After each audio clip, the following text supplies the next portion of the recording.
Shema Israel.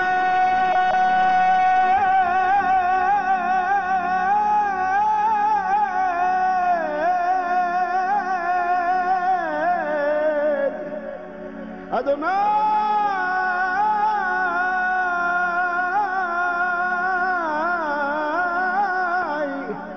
Eloheinu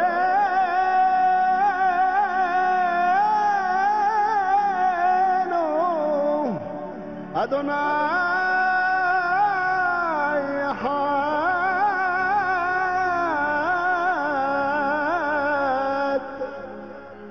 Adonai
shalom, praise the Lord.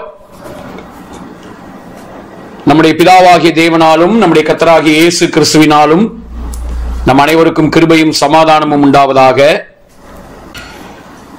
நம்ம இந்த நாட்கள்ல, அதாவது கடந்த இந்த 3 நாட்களும், வியாழன், வெள்ளி, சனி, இந்த 3 நாட்களையும் நம்ம நாம் நம்புவது என்ன அப்படிங்கிற தலைப்புல நம்ம ஆண்டுடைய வார்த்தையை நம்ம படிச்சுட்டு இருக்கோம். வாட் வி பிலீவ், நம்ம எதை நம்புகிறோம், நாம் நம்புவது என்ன அப்படிங்கிற தலைப்புல நம்ம கர்த்தருடைய வார்த்தையை நாம் கவனித்துக் கொண்டிருக்கிறோம். சோ இதற்கு ஆதாரமாக நீதிமொழிகள் 23வது அதிகாரம் 18வது வசனத்தை நம்ம வாசிக்க கேட்கலாம். நீதிமொழிகள் 23:18. நிச்சயமாகவே முடிவு உண்டு, உன் நம்பிக்கை வீண் போகாது. நிச்சயமாகவே முடிவுண்டு, உன் நம்பிக்கை வீண் போகாது அப்படின்னு இங்க சொல்லப்பட்டிருக்கிறத நம்ம பார்க்கிறோம். நம்ம என்ன நம்புறோமோ, நம்ம நம்புகிறபடிதான் காரியங்கள் இருக்கும். நம்ம நன்மையான காரியங்களை நம்பினா நன்மையான காரியங்கள் கண்டிப்பா நம்ம வாழ்க்கையில் நடக்கும், அது வீண் போகாது. நாம் தீமையான காரியங்கள் தான் எனக்கு நடக்கும் அப்படின்னு நம்ம நம்புறோம் அப்படின்னா தீமையான காரியங்கள் தான் நடக்கும், அதுலயும் நம்முடைய நம்பிக்கை வீண் போகாது. சோ ஆண்டவர், நீங்களும் நானும் நன்மையானவைகளை அவர்கிட்ட நம்ம எதிர்பார்க்கணும், நன்மையான காரியங்களை நாம் நம்ப வேண்டும் அப்படின்னு தான் அவர் விரும்புறாரு. நாம் நம்புகிறது அவராலே வரும் என்று நம்ம படிக்கிறபடி நம்ம நம்புகிற காரியங்கள் கண்டிப்பாக அவரால் நமக்கு வாய்க்கும். சோ நிச்சயமாகவே முடிவுண்டு, உன் நம்பிக்கை வீண் போகாது அப்படின்னு சொல்லப்பட்டிருக்கு. எபிரேயர் 12ஆம் அதிகாரத்துல முதல் வசனத்தை படிக்கும் போது, எபிரேயர் 12:1 வாசிப்போம். வாசிட்டு உள்ள போலாம். எபிரேயர் 12:1. மேகம் போன்ற இத்தனை திரளான சாட்சிகள் நம்மை சூழ்ந்து கொண்டிருக்க, பாரமான யாவற்றையும் நம்மை சுற்றி நெருங்கி நிற்கிற பாவத்தை தள்ளிவிட்டு விசுவாசத்தை துவக்குகிறவரும் முடிக்கிறவருமாய் இருக்கிற இயேசுவை நோக்கி நமக்கு நியமித்திருக்கிற ஓட்டத்தில் பொறுமையோட ஓடக்கடவோம். பாருங்க, நம்முடைய ஆண்டவர் யெஷுவா தான், இயேசுதான் விசுவாசத்தை துவக்குகிறாராம். அவர் தான் இந்த விசுவாசத்தை முடிக்கிறாராம், பூர்ணப்படுத்துறாராம். அப்போ அவர் விசுவாசத்தை தொடங்குறாரு, நமக்குள்ள துவக்கி வைக்கிறார் அப்படின்னா அது என்ன விசுவாசம் அப்படின்னு நம்ம அதை அப்படியே சிந்திக்கும் போது, இந்த விசுவாசம் அப்படிங்கிற அந்த வார்த்தைக்கு ஹீப்ரூல ஆமேன் அப்படின்னு இருக்கும், கிரீக்ல பிஸ்டிஸ் அப்படிங்கிற வார்த்தை போட்டிருக்கும், பிஸ்டிஸ். சோ இந்த பிஸ்டிஸ் அப்படிங்கிற வார்த்தையை நீங்க அப்படியே கொஞ்சம் யோசிச்சு பாத்தீங்கன்னா, இந்த பிஸ்டிஸ் அப்படிங்கிற வார்த்தை ரொம்ப ஆச்சரியமான ஒரு வார்த்தை பாருங்க. இந்த பிஸ்டிஸ் அப்படின்னா டிவைன் பர்சுவேஷன் அப்படின்னு அர்த்தம். அதாவது தெய்வீக மாற்றங்கள், தெய்வீக மாற்றத்தை உண்டாக்குதல், டிவைன் பர்சுவேஷன். அதாவது தேவனை பற்றினதான அவர் நம்ம மேல எவ்வளவு அன்பா இருக்கிறாரு, அவர் எவ்வளவு நல்லவரா இருக்காரு, அவர் எவ்வளவாய் நன்மை செய்கிறவர், அவர் எவ்வளவு ஆழமா நம்மளை நேசிக்கிறாருங்கிறத அந்த அன்பிற்கு நேராக நம்முடைய மனசு அப்படியே இணங்குது பாருங்களேன். சோ அந்த பிஸ்டிஸ் அப்படின்னா தெய்வீக இணக்கம் அப்படின்னு அர்த்தம். சரிங்களா? ஆண்டவர் அவருடைய அன்பிற்கு நேராக நம்முடைய மனதை அவர் அப்படியே நம்மகிட்ட பேசி பேசி அவரை பத்தி நம்மகிட்ட பேசி பேசி, பார் நான் உன்னை எவ்வளவா நேசிக்கிறேன் பார், நான் உனக்கு எவ்வளவு நல்லவரா இருக்கேன் பாரு, நான் உன்னை தள்ளி விடல பாத்தியா, நான் உன்னை கைவிடல பாத்தியா, அப்படி பேசி பேசி ஒவ்வொரு சூழ்நிலையும் பேசி பேசி நம்மளை இணங்க பண்றாரு பாத்தீங்களா, அதுக்கு பேர் தான் விசுவாசம். சரிங்களா? சோ இந்த விசுவாசத்தை அவரே தொடங்கி அவரே நமக்குள்ள பூர்ணப்படுத்துறாராம். So brothers and sisters, so அந்த விதமாகத்தான் ஆண்டவர் இந்த 3 நாட்களும் நமக்குள்ளாக ஒரு புதிய நம்பிக்கையை, ஒரு புதிய விசுவாசத்தை நமக்குள்ளாக அவர் துவக்குகிறார். கண்டிப்பா துவக்கிற அந்த காரியங்களை அவர் பூர்ணப்படுத்துவார். சரி, அப்போ நாம் எதை நம்புகிறோம், நம்ம நம்புவது என்ன அப்படின்னு சொல்லி ஒரு 22 காரியங்களை நம்ம படிக்க வேண்டியிருக்கு. அதுல நம்ம கடந்த 2 நாட்கள்ல நம்ம 3 காரியங்களை, சரிங்களா, இந்த 3 காரியங்கள்ல இந்த எப்படி நம்ம அதை நம்பணும், நம்முடைய நம்பிக்கை எப்படி இருக்கணும் அப்படின்னு நம்ம படிச்சோம். இந்த நம்ம படிக்கிற இந்த எல்லா காரியங்களுமே, அந்த நம்பிக்கைகள் எல்லாமே நம்முடைய ஆண்டவர் யெஷுவா ஆதி அப்போஸ்தலர்களுக்கு போதித்து, அந்த இயேசு என்கிற கண்ணாடி அவங்க போட்டு காரியங்களை அணுகி அவங்க எப்படி நம்பினாங்களோ, பவுல், பேதுரு, யோவான், யாக்கோபு அவங்கெல்லாம் எப்படி நம்பினாங்களோ அதே நம்பிக்கைக்கு நேராகத்தான் நம்ம இப்ப கடந்து வர்றோம். சரிங்களா? சோ நான் என்ன ஃபீல் பண்றேன்னா, கிறிஸ்தவம் அப்படிங்கிறது ஏதோ ஒரு நடிப்பு மாதிரி ஆயிடக்கூடாது. இன்னைக்கு நிறைய பாத்தீங்கன்னா கிறிஸ்தவம் அப்படிங்கிறது ஒரு நடிப்பு மாதிரி இருக்கு. ஒரு நடிப்பு மாதிரி. இப்போ கார்த்திகாட்ட கேட்போம். கார்த்திகா, நான் கேட்கிற கேள்விக்கு பதில் சொல்லுங்க.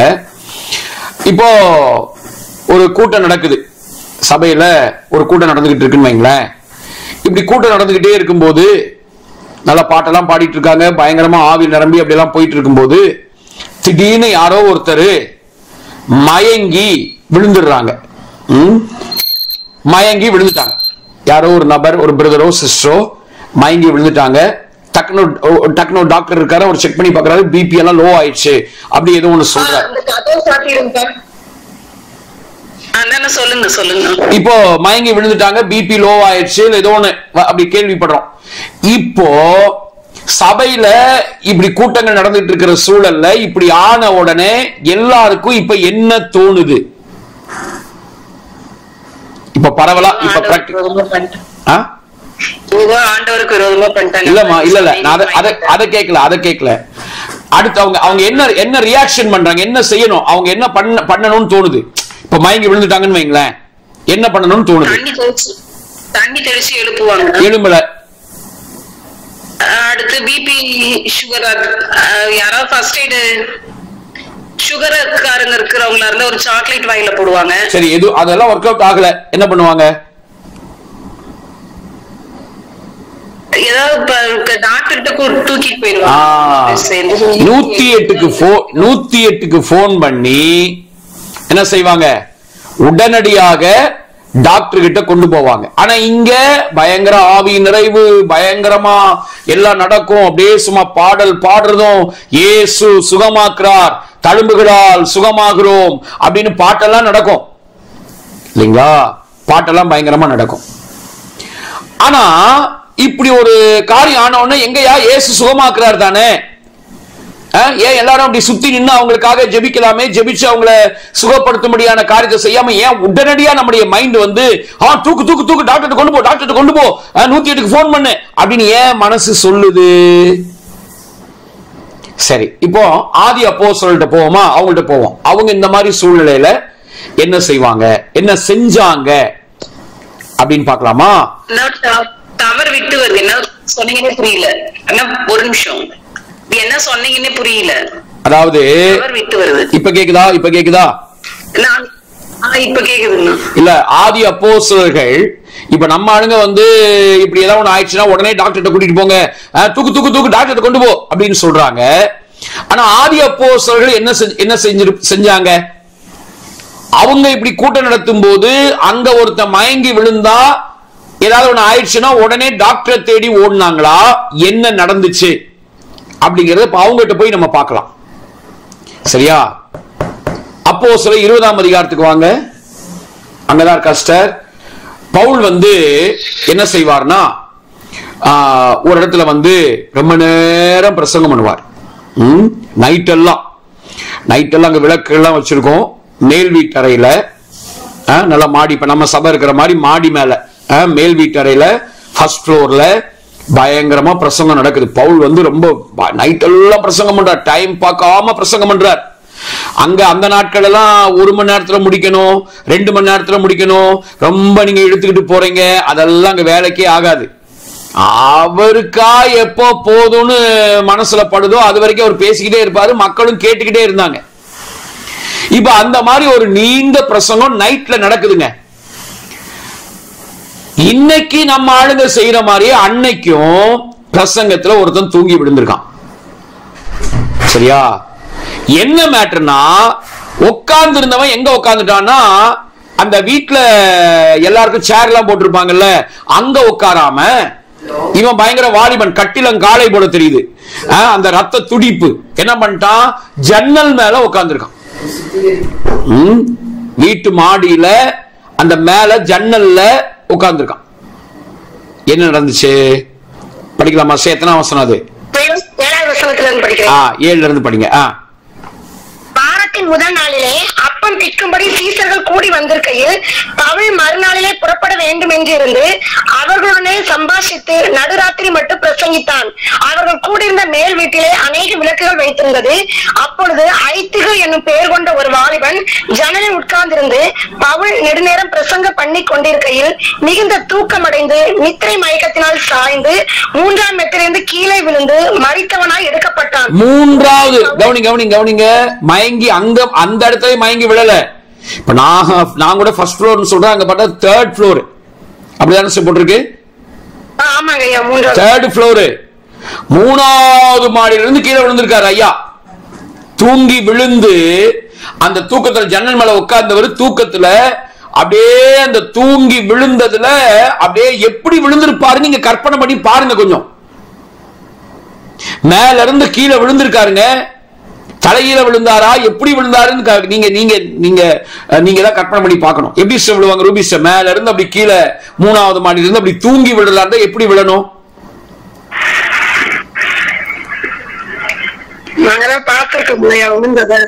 இல்ல மேல இல்ல சார், வேணும்னே விழுந்ததை நான் சொல்ல. இப்ப ஜன்னல் அப்படி உட்கார்ந்து இப்போ பின் ஒன் சைடு சாஞ்சு சொல்லுங்க.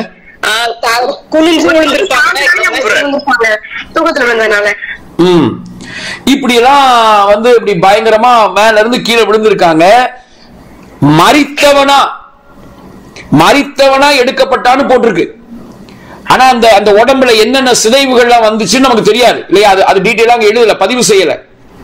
ஆனா கண்டிப்பா மேல இருந்து கீழே விழுந்ததுக்கு கண்டிப்பா உடம்புல கண்டிப்பா சிதைவுகள், பிராக்சர்ஸ், உயிர் மட்டும் போனது இல்லாம அங்க ஏகப்பட்ட உடம்புல வந்து ஏகப்பட்ட சிதைவுகள் ஏற்பட்டிருக்கு. இப்ப படிங்க. மரித்தவனாய் எடுக்கப்பட்டான். உடனே பவுல் இறங்கி போய்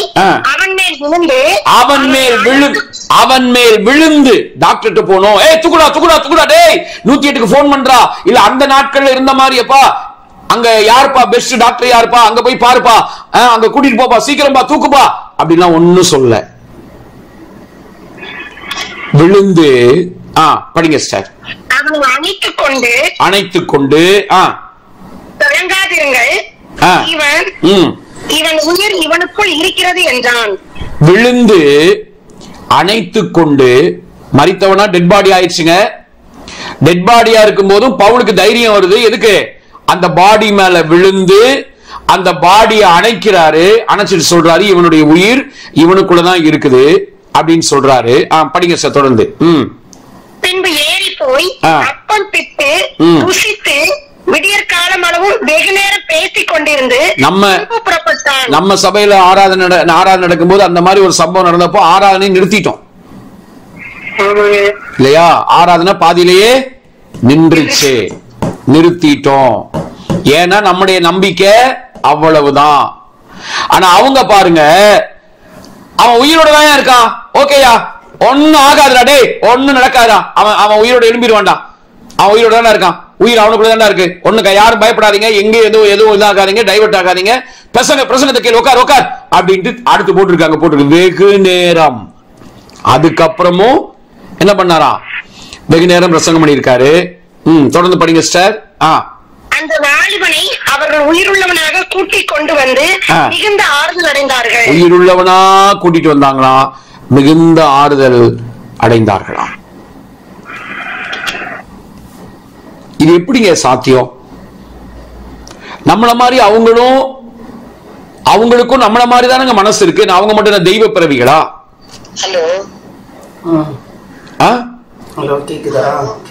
அவங்க என்ன ராட்சசர்களா?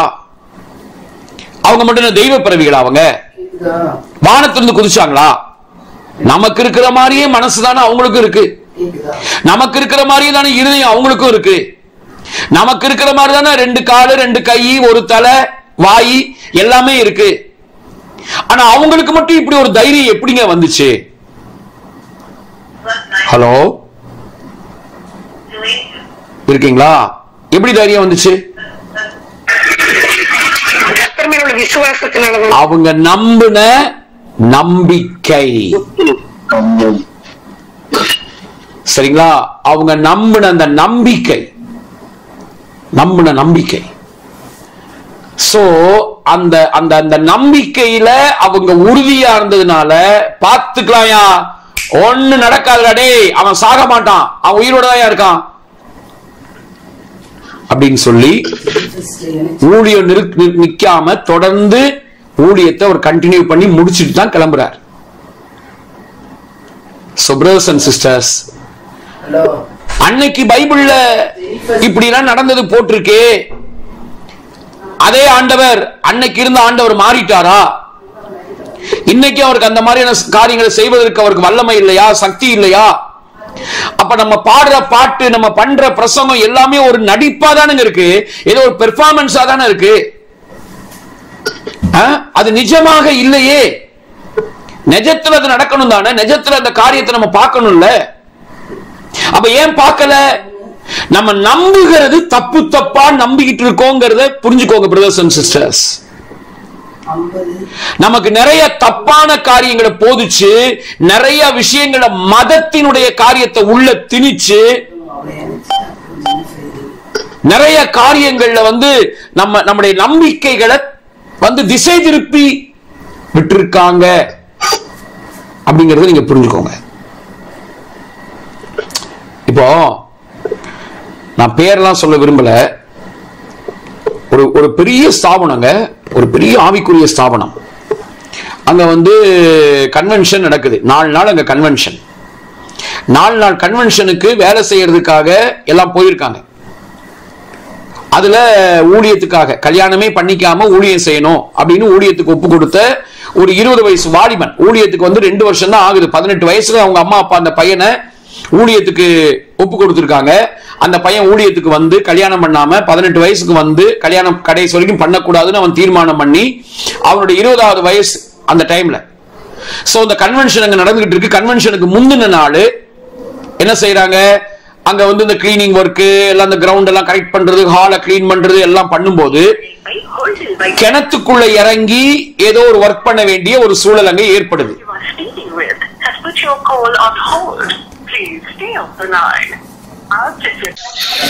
சோ அங்க அந்த கிணத்துல இறங்கி வேலை செய்ய வேண்டிய ஒரு சூழல். சோ பாத்தீங்கன்னா இந்த தம்பி சொல்லிருக்காரு, நான் இறங்குறேன், எனக்கு பழக்கம் இருக்கு எங்க ஊர்ல அப்படின்னு சொல்லியிருக்காரு. ஓகே ஓகே பண்ணிருக்காங்க. அதே மாதிரி அவரு முதல் முறை கிணத்துக்குள்ள போயிட்டு வந்துட்டார். சரிங்களா? முதல் முறை கிணத்துக்குள்ள போயிட்டு ஏதோ ஒண்ணு அங்க அதை கிணத்துக்குள்ள எடுக்கணுமா என்னன்னு தெரியல. சோ கிணத்துல ஒர்க்கு. சோ முதல் முறை போயிட்டு வந்துட்டார். ரெண்டாவது முறை அதே மாதிரி அவர் உள்ள இறக்குறாங்க. ரெண்டாவது முறை போயிட்டு அவர் வரல. அப்புறம் கயிறு கட்டி தூக்கும் போது டெட் பாடியா வெளியே வர்றார். சரிங்களா? டெட் பாடியா வராருங்க. இப்ப அடுத்த நாள் கன்வென்ஷன்ல இயேசு சுகமளிக்கிறார், இயேசு நன்மை செய்கிறார், இயேசு மரித்தோரை எழுப்ப வல்லவர் அப்படின்னு பிரசங்கம் பண்ண போறாங்க. சரிங்களா? அடுத்த நாள் பிரசங்கம் பண்ண போறாங்க. இப்படி ஒரு சம்பவம் நடந்திருக்கு. என்ன பண்ணிட்டாங்க தெரியுமா? ரொம்ப அமுக்கமா அவங்க பேரண்ட்ஸ்க்கு இன்ஃபார்ம் பண்ணி அவங்க வந்து கதறினாங்களா, டேய் மகனே, நீ வந்து தெரு தெருவா போய் இயேசு உங்களை நேசிக்கிறாரு, இயேசு நல்லவர், அவரை ஏத்துக்கோங்க அப்படி நீ தொண்டகிளிய கத்தி கத்தி கத்தி கத்தி உன் உயிர் போயிருந்தா கூட நான் சந்தோஷப்பட்டிருப்பேனடா. இப்படி ஊழியத்துக்கு வரணும் வந்து நீ கிணத்துக்குள்ள போய் இறங்கி உன் உயிர் போறதுக்காடா உன்னை நாங்க அனுப்பணும் அப்படின்னு அந்த அம்மா கதறுன்னு கதறினாங்களாம். சரிங்களா? இப்ப என்னன்னா என்ன பண்ணிட்டாங்க? அமுக்கமா என்ன செஞ்சிட்டாங்க? அடக்கம் பண்ணிட்டாங்க. இப்ப என்னுடைய கேள்வி என்னன்னா, சரி இப்படி ஒரு வாலிப பையன் செத்து போயிட்டான், போய் கேட்டிருக்காங்க ஏங்க இது நடந்துச்சு, எதனால இது நடந்துச்சு? கத்தட்ட கேள்வி எல்லாம் கேட்காத, ஆண்டவர்கிட்ட கேள்வி கேட்க கூடாது. அவர் எதை செஞ்சாலும் நன்மையாதான் செய்வாரு. அவர்கிட்ட கேள்வி கேட்காத. அவருக்கு பிரியமான அந்த பூவை அவர் பறிச்சுட்டாரு. 18-20 வயசு பையனை அது பிரியமான பூவான். இன்னும் அது இன்னும் முட்டி விடல, இன்னும் அது காய் காய்க்கல, கனியே கொடுக்கல, பறிச்சுட்டான். அது வளரவே இல்லை. கடவுளை தான் பறிச்சுட்டான். அப்போ என்னுடைய கேள்வி என்னன்னா, அப்படி அடக்கம் பண்றதுக்கு முன்னாடி கைகோர்த்து நின்னு எல்லாருமா சேர்ந்து ஒரு அரை மணி நேரம் இந்த பையனை ஆண்டவர் உயிரோடு எழுப்பும்படியா நம்ம ஸ்தோத்திரம் பண்ணுவோயா, நம்ம ஜெபம் பண்ணுவோம் அப்படின்னு ஏன் ஸ்தோத்திரம் பண்றதுக்கு ஜெபம் பண்றதுக்கு யாருக்கும் ஏன் தைரியம் வரலன்னு கேட்கிறேன்.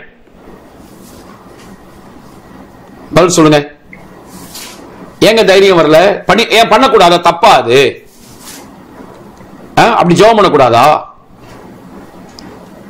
தப்பான காரியமா அது?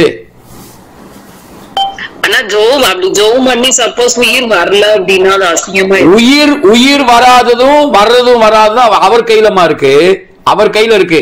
நம்ம வேலை என்ன? மரித்தோரை எழுப்புங்கள்னு இயேசு நமக்கு கட்டளை போட்டிருக்காருங்க. மத்தேயு 10ஆம் அதிகாரத்துல மரித்தோரை உயிரோடு எழுப்புங்க. இப்போ எத்தனையோ பேருக்கு நம்ம வியாதிக்காக ஜெபிக்கிறோம், எல்லாருக்குமா சுகமாகுது?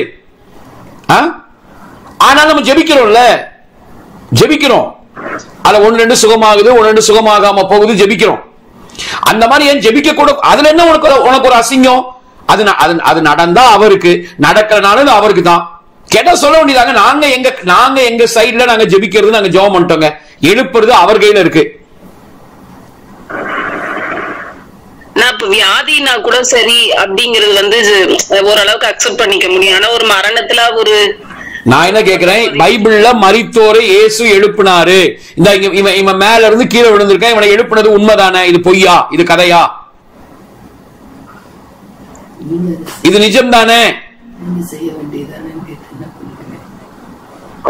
ஈகோ பிரச்சனையா? ஈகோ பிரச்சனை வந்தது, அவ்வளவுதான். நம்ம வரலன்னா நம்மள என்ன நினைப்பாங்க? அப்ப ஊழியக்காரர் அது ஈகோன்னு சொல்ல முடியாது இல்லைங்க பாஸ்டர். அதாவது எப்படி சொல்றது, அது ஒரு மாதிரி ஈகோ வேற மீனிங் கொடுக்கலாம்.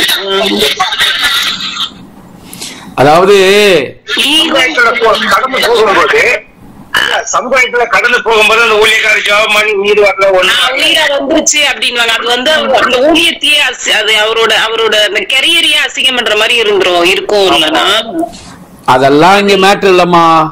நமக்கு அது மேல நம்பிக்கை இல்ல, அவ்வளவுதான். அப்படி என்னத்த ஜெபம் பண்ணாலும் இல்ல, நம்பிக்கை இல்ல, ஜெபம் பண்ணாலும் உயிர் வரப்போறது இல்ல. சரியா? ஜெபம் பண்ணாலும் உயிர் வரப்போறது இல்ல. சோ அப்போ நம்ம இதுக்கு என்ன ஒரு சமாளிபிகேஷன் என்ன பண்றது? என்ன சொல்றது? கர்த்தர் எடுத்துட்டாரு, ஆண்டவர் எடுத்துட்டாரு அப்படின்னு சொல்லி அதை சமாளிச்சு ஒரு சமாளிபிகேஷன் பண்ணி அது பண்றதுக்கு நான் என்ன கேக்குறேன், இவங்க எல்லாம் செஞ்சாங்கல்ல, நம்மள மாதிரியே மனிதர்கள் தானே அவங்க எல்லாம். இவங்க செஞ்சாங்களா இல்லையா? பவுல் பண்ணார்ல.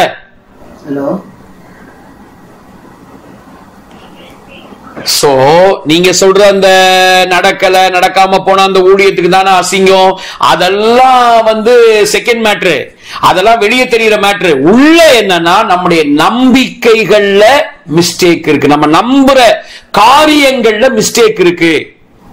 நம்ம ஆண்டவரை பார்க்கிற விதம், ஆண்டவர் மேல வச்சிருக்கிற நம்பிக்கை, அந்த நம்புகிற விதங்கள்ல வித்தியாசம் இருக்கு. நிறைய பிரசங்கங்கள்ல அற்புத அடையாளங்களை வந்து குறைவா பேசி, அற்புத அடையாளம் முக்கியம் கிடையாது, அற்புதம் முக்கியம் கிடையாது, வார்த்தை தான் முக்கியம், வார்த்தை தான் முக்கியம், அற்புதம் முக்கியம் கிடையாது சொல்லி சொல்லி சொல்லி சொல்லியே எல்லாருக்குமே என்ன மைண்ட் என்ன வந்துருச்சு, ஓகே பாவத்திலிருந்து இயேசு நம்மளை விடுவிச்சாரு, செத்தா பரலோகம் போக போறோம் அப்படின்னு காலமெல்லாம் வியாதியோட, காலமெல்லாம் இந்த சுகரை வச்சுக்கிட்டு, காலமெல்லாம் இந்த பிபியை வச்சுக்கிட்டு, அவ்வளவுதாங்க இது கூடவே பழகிக்க வேண்டியதாங்க அப்படிங்கிற மைண்ட் செட்டப்போடயே வாழ்ந்து மற்றவங்க கேள்வி கேட்கிற மாதிரியான வாழ்க்கை வாழ்றதையா கிறிஸ்தவ வாழ்க்கை?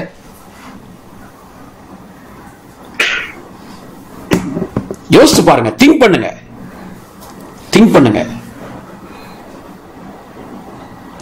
ஏன் இதே நம்ம வாழ்ந்த இந்த நாட்களை, நம்ம வாழ்கிற இந்த ஒரு நூற்றாண்டுக்கு ஒரு நூற்றாண்டுக்கு முன்னாடி இதே விக்கில்ஸ்வர்த்ங்கிற ஒரு தேவ மனிதர் ஏறக்குறைய 30 டெட் பாடிஸ் உயிரோடு எழுப்பியிருக்காரே, நடந்திருக்குல்ல?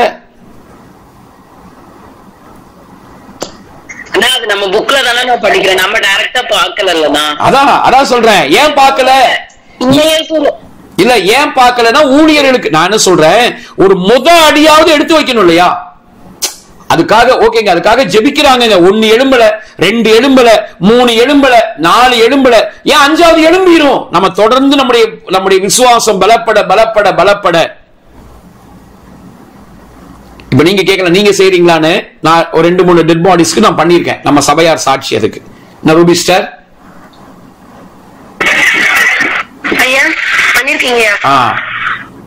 அவங்கள யாரும் எழும்பல, கேட்கலாம் தான் நினைச்சேன்.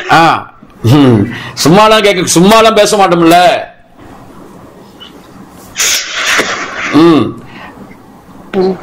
75 வயசுங்க அந்த ஐயாவுக்கு, செத்து போனாரு. 75 வயசு அந்த ஐயாவுக்கு. அந்த ஐயாவுக்கே நான் ஆண்டவரே இந்த மனுஷனை நீங்க எழுப்பணும் அப்படின்னா நாங்க அதுக்கு இடம் கொடுக்கிறோம்ப்பா, நாங்க அதுக்கு டைம் கொடுக்கிறோம், உங்களுக்கு நாங்க அனுமதி கொடுக்கிறோம், நீங்க எழுப்புங்க. அவர் ஏதாவது இந்த பூமியில செய்யணும் அப்படின்னு இருந்துச்சுன்னா அவரை எழுப்புங்கன்னு நாங்க அவருக்கே நாங்க ஜெபம் பண்ணோம்.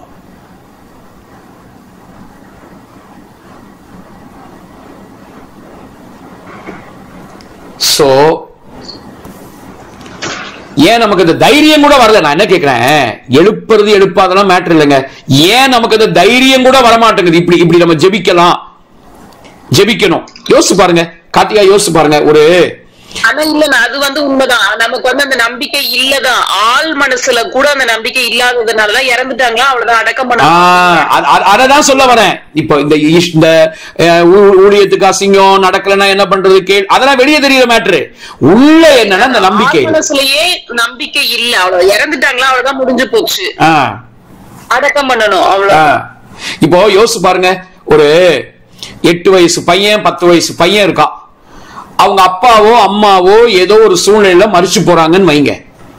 இப்ப ஊழியக்காரங்க எல்லாம் போய் இந்த பூவை கர்த்தர் பறித்து கொண்டார், அவருக்கு இது தேவைன்னு சொல்லும் போது அந்த சின்ன பையன் யோசிக்க மாட்டானா, இந்த பூ அவருக்காயா தேவை, இந்த பூ எனக்கு தானேயா தேவை, என்ன படிக்க வைக்கணும், எனக்கு சாப்பாடு போடணும், எனக்கு எல்லா காரியத்தையும் பண்ணணும், இந்த பூ எனக்கு தானே தேவை, இந்த பூ எதுக்கு அவருக்கு தேவை, எனக்கு தானே தேவை, ஏன் அவர் எடுத்தார் இந்த பூவை நம்ம யோசிக்க மாட்டான். கிறிஸ்தவம் நீங்க சொல்ற அந்த சமாதானம் கூட அந்த பையனுக்கு ஆள் மனசுல போகாது இல்லன்னா போகாது. அதனாலதான் பின்னாட்கள் அவங்க எல்லாம் பாத்தீங்கன்னா ஆண்டவர் மேல ஒரு மறைமுகமான ஒரு அஃபண்ட்லயே இருப்பாங்க. சோ கிறிஸ்தவம் எந்த அளவுக்கு லோ மைண்ட்ல இருக்குது அப்படிங்கறத நீங்க யோசிச்சு பார்த்துக்கோங்க. நம்ம எந்த அளவுக்கு ஒரு ஒரு ஒரு நம்ம மனநிலை எந்த அளவுக்கு ஒரு கீழான நிலையில, நமக்கு இந்த மேட்டர் எல்லாம் இந்த நகையை கட்டுறது, வெள்ளை வெள்ளை போடுறது, இந்த முடிய வெட்டுறது, இதுலயே கடந்து அவன் நகை போட்டிருக்கானா நகை போடலையா, கலர் ட்ரெஸ் போட்டிருக்கானா ஒயிட் அண்ட் ஒயிட் போட்டிருக்கானா, கடவுளுக்கு இது மேட்ரே கிடையாது. இதுலயே நம்முடைய கவனத்தை வச்சுக்கிட்டு மிஞ்சி மிஞ்சி போனா ஆத்தும பாரம், ஐயோ ஆத்துமா அழியுது, அவ்வளவுதான் மிஞ்சி மிஞ்சி போனா. அடுத்து இப்போ லேட்டஸ்டா என்னன்னா மோடி பயம் எல்லாருக்கும். மோடி வந்துட்டாரு, 3வது முறையாக வந்து விட்டார், இவ்வளவு பேர் ஜெர்மனியும் வந்திருக்காரு. சோ இதெல்லாம் விட்டுட்டு நம்முடைய திங்கிங் லெவல், நம்முடைய நம்பிக்கை, நம்முடைய மைண்ட் மாறணும். சரிங்களா? மாறினாதான். இதெல்லாம் நீங்க மாறாம, இந்த மைண்ட் செட்டப்ல மாற்றம் வராம, எழுப்புதல் அனுப்புங்கப்பா, எழுப்புதல் அனுப்புங்கப்பா, எழுப்புதல் அனுப்புங்கப்பா, நீங்க லட்சக்கணக்கான பேர் கூடி ஜெர்மனி கையை உயர்த்தி அனுப்புங்க, எழுப்புதல் எழுப்புதல், நோ, ஒன்னும் வராது. அந்த எழுப்புதலை ஏவ கூட பார்க்க முடியாது. முதல்ல நம்ம மைண்ட் மாறணும். எழுப்புதல் என்பது முதல்ல ஒரு தனிப்பட்ட மனுஷனுக்குள்ள நமக்குள்ள வரணுங்க. என்ன சாமியல் ஐயா, கரெக்டா நான் சொல்றது? கண்டிப்பாங்க ஐயா. அப்படி ஒவ்வொருத்தருக்குள்ள உண்டாகும் போதுதான் எழுப்புதலே வரும். அவிசுவாசம், டவுட், நிறைய சந்தேகங்கள், நடக்குமா நடக்காதா இப்படின்ற ஒரு குழப்பத்தில் இருக்கும் போது கிரியை நடப்பிக்க முடியாது. அதனாலதான் இப்ப நம்ம எதை நம்புறோம், நம்முடைய நம்பிக்கை. ஏன்னா இப்ப நம்ம இப்ப இவ்வளவு நாள், இந்த 2 நாள் நம்ம படிச்சுட்டு இருக்கிறோம் பாருங்க, தேவனை அவங்க எப்படி நம்பினாங்க, நம்ம எப்படி நம்பணும், பிதா அப்படின்னா அவரை பத்தி நம்முடைய படம் எப்படி இருக்கணும், இயேசு அப்படின்னா அவரை பத்தி நம்முடைய நம்பிக்கை எப்படி இருக்கணும். இந்த விதமா தான் பவுல், பேதுரு, யோவான், யாக்கோபெல்லாம் அவங்க இந்த விதமா நம்பினதுனாலதான் அவங்க தைரியமா நின்னாங்க. சரிங்களா? மறிக்க வேண்டிய சூழ்நிலை வந்தா கூட ஒரு கோழைத்தனமா மறிக்காம வீரமா, ஏய் வாடா வாடா வாடா, டேய் சிலுவையில் தானே அறையணும், பேதுரு சொல்ல, டேய் சிலுவையில் தானே அறையணும், தலையில் அறையடா அப்படின்னு தைரியமா, சாவுக்கே சவால் விடக்கூடிய அளவுக்கு அவங்க எல்லாம் தைரியமா நின்னாங்க. சரிங்களா? நமக்கு இன்னைக்கு ஒரு ஊசி குத்துனா கூட தாங்க முடியல. யாரோ ஒரு சின்ன வார்த்தை சொல்லிட்டாங்க, அவ்வளவுதான் மூஞ்சியை திருப்பிட்டு. ஏன்னா எல்லாம் வெறும் நடிப்பாவே இருக்கு. வெறும் பாட்டு, அப்படி அந்நிய பாஷை பேசுறது, ஜெபம் பண்றது, அப்புறம் பிரசங்கம் பண்றது, கேக், எல்லாம் ஒரு நடிப்பு, பெர்ஃபார்மன்ஸ். உலகத்திலே அவன் பெர்ஃபார்மன்ஸ் பண்ற மாதிரி இங்க ஒரு 3 மணி நேரம் என்ன நடக்குது, பெர்ஃபார்மன்ஸ் நடந்துகிட்டு இருக்கு. அவ்வளவுதான், ஒரு கிரியை இல்ல. அந்த நேரத்துக்கு பிரசங்கம் கேட்கும் போது ஒரே அழுகை எல்லாம் வருது. அதுக்கப்புறம் வாழ்க்கை மாறிச்சாங்க, அந்த பிரசங்கம் உங்க வாழ்க்கையில ஒர்க் பண்ணுச்சா, அந்த நேரத்துக்கு ஒரு உணர்வு வந்துச்சுங்க, அந்த நேரத்துக்கு கேட்க நல்லா இருந்துச்சுங்க, அது என்னங்க பிரயோஜனம்? So brothers and sisters, கர்த்தர் நம்மளை ரொம்ப நேசிக்கிறார். நம்ம இப்படி ஒரு கீழான மைண்ட் செட்டப்ல நம்ம இருக்க வேண்டாம், அப்படி இருக்க கூடாதுன்னு நம்ம அப்பா விரும்புறார். எத்தனை பேர் ஆமென்? ஆமென் ஆமென். சோ நம்ம மனசு மாறணும், நம்முடைய மைண்ட் செட்டப் மாறணும். ஒருவனுடைய இருதயத்தின் நினைவு எப்படி இருக்குதோ அப்படிதான் அவன் இருக்கிறான்னு போட்டிருக்கு. நீதிமொழிகள் 23:7, நீதிமொழிகள் 23ஆம் அதிகாரம் 7ஆம் வசனத்தை படிக்கும் போது, படிங்க அந்த வசனம். அவன் இருதயத்தின் நினைவு எப்படியோ அப்படியே அவன் இருக்கிறான், புசியும் பானம் பண்ணும் என்று அவன் உன்னோட சொன்னாலும் அவன் இருதயம் உன்னோட இராது. சோ இருதயத்தின் நினைவு எப்படி இருக்கோ, நம்ம ஒரு காரியத்தை எப்படி நம்பி நம்முடைய இருதயத்தின் நினைவு எப்படி இருக்கோ அப்படிதான் நம்ம வாழ்க்கை. சரிங்களா? அதாவது ஜான் கென்னடி அப்படிங்கிற ஒரு தலைவர் சின்ன வயசுல மரத்தை வெட்டிக்கிட்டு இருந்தாராம். அவருடைய வேலையை மரம் வெட்டுற வேலை. ஆனா மரம் வெட்டுற வேலையை செஞ்சவர் அந்த மரத்தை வெட்டிட்டு இருக்கும் போதே எல்லாரையும் பார்த்து சொன்னாராம், நிச்சயமாக நான் இந்த அமெரிக்காவுக்கு அதிபராக மாறுவேன் அப்படின்னு சொன்னாராம். அடிக்கடி அடிக்கடி சொல்லிக்கிட்டே இருப்பாராம். பாத்தீங்கன்னா அவர் வாயில் அப்படி சொல்ல சொல்ல அப்படி அவர் நம்ப நம்ப நம்ப அவருடைய வாழ்க்கை ஒரு மரம் வெற்ற பையனா இருந்த அவருடைய வாழ்க்கையினுடைய ஸ்டாண்டர்ட் படிப்படியா வேற லெவலுக்கு அவர் தன்னை பிரதமராகவே பார்க்க ஆரம்பிச்சிட்டார். அதிபராகவே பார்க்க ஆரம்பிச்சதுனால அவருடைய வாழ்க்கை தரம் வேற லெவல் ஆகி, திங்கிங் லெவல் வேற லெவல் ஆகி, அவருடைய ஆக்ஷன் அவருடைய செயல்கள்லாம் வேற லெவல் ஆகி அவர் உண்மையிலேயே ஒரு குறிக்கப்பட்ட ஆண்டுகளுக்கு அப்புறம் அதிபர் ஆனாரா இல்லையா? வரலாறு படிச்சவங்களுக்கு தெரியல. ஜான் கென்னடி அமெரிக்காவுடைய அதிபரா இருந்தாருங்க. அதிபர் ஆனாருங்க. அந்த காலத்துல அரசியல் எல்லாம் யதார்த்தமா இருந்தாங்க. ஆனா இந்த காலத்துல அப்படி ஒருத்தர் நினைக்கிறப்ப அது அப்படி டக்குன்னு முன்னேறிட முடியுமான்னு அது ஒரு கேள்விக்குரியதான். இல்ல இல்ல அதெல்லாம் அவங்க எப்படின்னா அப்படி வெறும் வாயில சொல்றதுனால மட்டும் இல்ல, வாயில சொல்ல சொல்ல அது கேட்ட அந்த வாழ்க்கை தரம் அவங்க பிளான் பண்றது டக்குன்னு பாத்தீங்கன்னா ஒரு கட்சி ஆரம்பிக்கணுங்கிற அந்த எண்ணம் வந்துடும். நான் என்ன சொல்ல வரேன், நம்ம வாயில அப்படி நினைச்சு நம்ம அதை நம்ம மைண்ட்ல நினைச்சு நம்ம அதை வாயால சொல்லி இப்படியே நம்ம பார்க்க பார்க்க பார்க்க பார்க்க அதுக்கேற்ற லைஃப் ஸ்டைல் நம்ம வாழ்க்கைக்குள்ள வந்துரும்.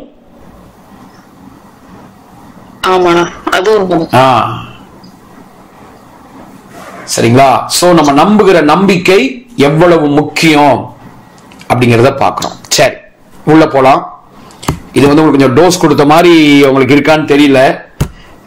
ஆக்சுவலா நான் நேரா பாடத்துக்குள்ள போகணும்னு நினைக்கும் போது ஆவியானவர் இதை எனக்கு ஆவியில நான் ஏவப்பட்டு, அதாவது என்னையும் அறியாம நான் திருப்பப்பட்டு இந்த காரியத்தை உங்களுக்கு நான் சொல்லும்படியான ஒரு சூழல் வந்துச்சு.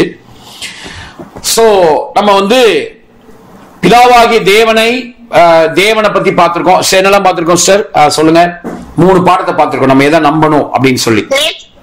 தேவன், பிதாவாகிய தேவன், குமாரனாகிய யேசுவா. ஓகே. இப்ப 4வது பரிசுத்த ஆவியானவரை பத்தி பார்ப்போம். இப்ப நம்ம பரிசுத்த ஆவியானவரை பற்றி நம்ம படிக்க போறோம். பரிசுத்த ஆவியானவர் நோட் பண்ணிக்கோங்க. சோ பரிசுத்த ஆவியானவரை பற்றி நம்ம எப்படி அவரை நம்பணும், எந்த விதமா அவரை நம்ம நம்பணும் அப்படிங்கறத நம்ம பார்க்க போறோம். சரிங்களா? சரி, ஏதோ பரிசுத்த ஆவியானவர், ஏதோ நம்ம அந்நிய பாஷை பேசுறோம், நல்லா வாரந்தோறும் வர்றோம், அந்நிய பாஷை பேசுறோம், ஆவி நிரம்புறோம், அவ்வளவுதான் அப்படின்னு நம்ம நினைப்போம்னா அது ஒரு மேலோட்டமான ஒரு குழந்தைத்தனமான புரிந்து கொள்ளுதல் தான் அது. சரிங்களா? சோ பரிசுத்த ஆவியானவரை பத்தி நம்ம எப்படி நம்பணும் அப்படிங்கறத பார்க்கும்போது நம்பர் 1 முதலாவது நோட் பண்ணிக்கோங்க. பரிசுத்த ஆவியானவர் புத்திர சுவிகாரத்தின் ஆவியாக இருக்கிறார். சரிங்களா? முதல் பாயிண்ட் திரும்ப சொல்றேன். பரிசுத்த ஆவியானவர் புத்திர சுவிகாரத்தின் ஆவியாய் இருக்கிறார். ஓகே. ரோமர் 8ஆம் அதிகாரம் 15-16 வசனம், அதுக்கப்புறம் கலாத்தியர் 4ஆம் அதிகாரம் 6-7 வசனம். ரோமர் 8-15-16 வாசிங்க. அந்தபடி திரும்பவும் பயப்படுகிறதற்கு நீங்கள் அடிமைத்தனத்தின் ஆவியை பெறாமல் அப்பா பிதாவே என்று கூப்பிட பண்ணுகிற புத்திர சுவிகாரத்தின் ஆவியை பெற்றீர்கள். நாம் தேவனுடைய பிள்ளைகளா இருக்கிறோம் என்று ஆவியானவர் தாமே நம்முடைய ஆவியுடனே கூட சாட்சி கொடுக்கிறார். சோ இங்க ஆவியானவர் யார் அப்படின்னா புத்திர சுவிகாரத்தின் ஆவி. திரும்ப அந்த 15ஆம் வசனம் திரும்ப வாசிங்க.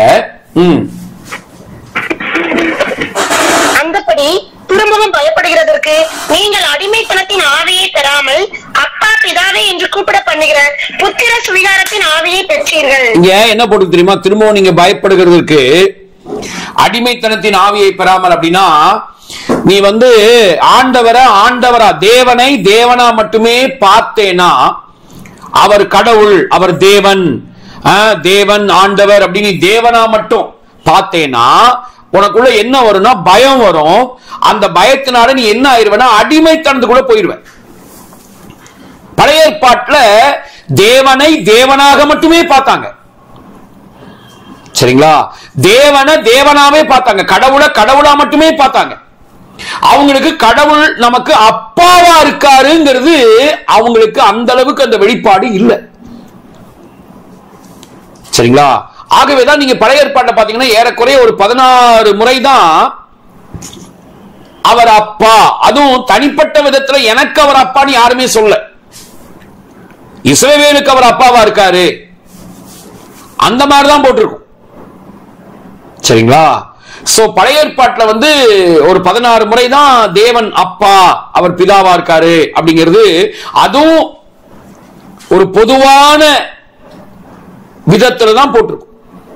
அவங்க எல்லாருக்குமே அவங்க அண்டர்ஸ்டாண்டிங் என்னன்னா அவர் கடவுள், அவர்கிட்ட நெருங்க முடியாது, அவரை பார்த்தோம்னா செத்துருவோம். அப்போ சொல்றாரு, இந்த விதமான நீ கடவுளை கடவுளா மட்டுமே பார்த்து ஐயோ அவர்கிட்ட நெருங்க முடியாது, அவரை பார்த்தா செத்துருவோம், அவர் நம்மளை எரிச்சிடுவாரு, இந்த மாதிரியான பயம், இதனால வரக்கூடிய அந்த அடிமைத்தனத்தின் ஆவியை நீ பெற்றிருக்கல. அந்த ஆவி இல்ல உனக்கு. நமக்குள்ள இருக்கிற ஆவி எப்படிப்பட்ட ஆவியாம்?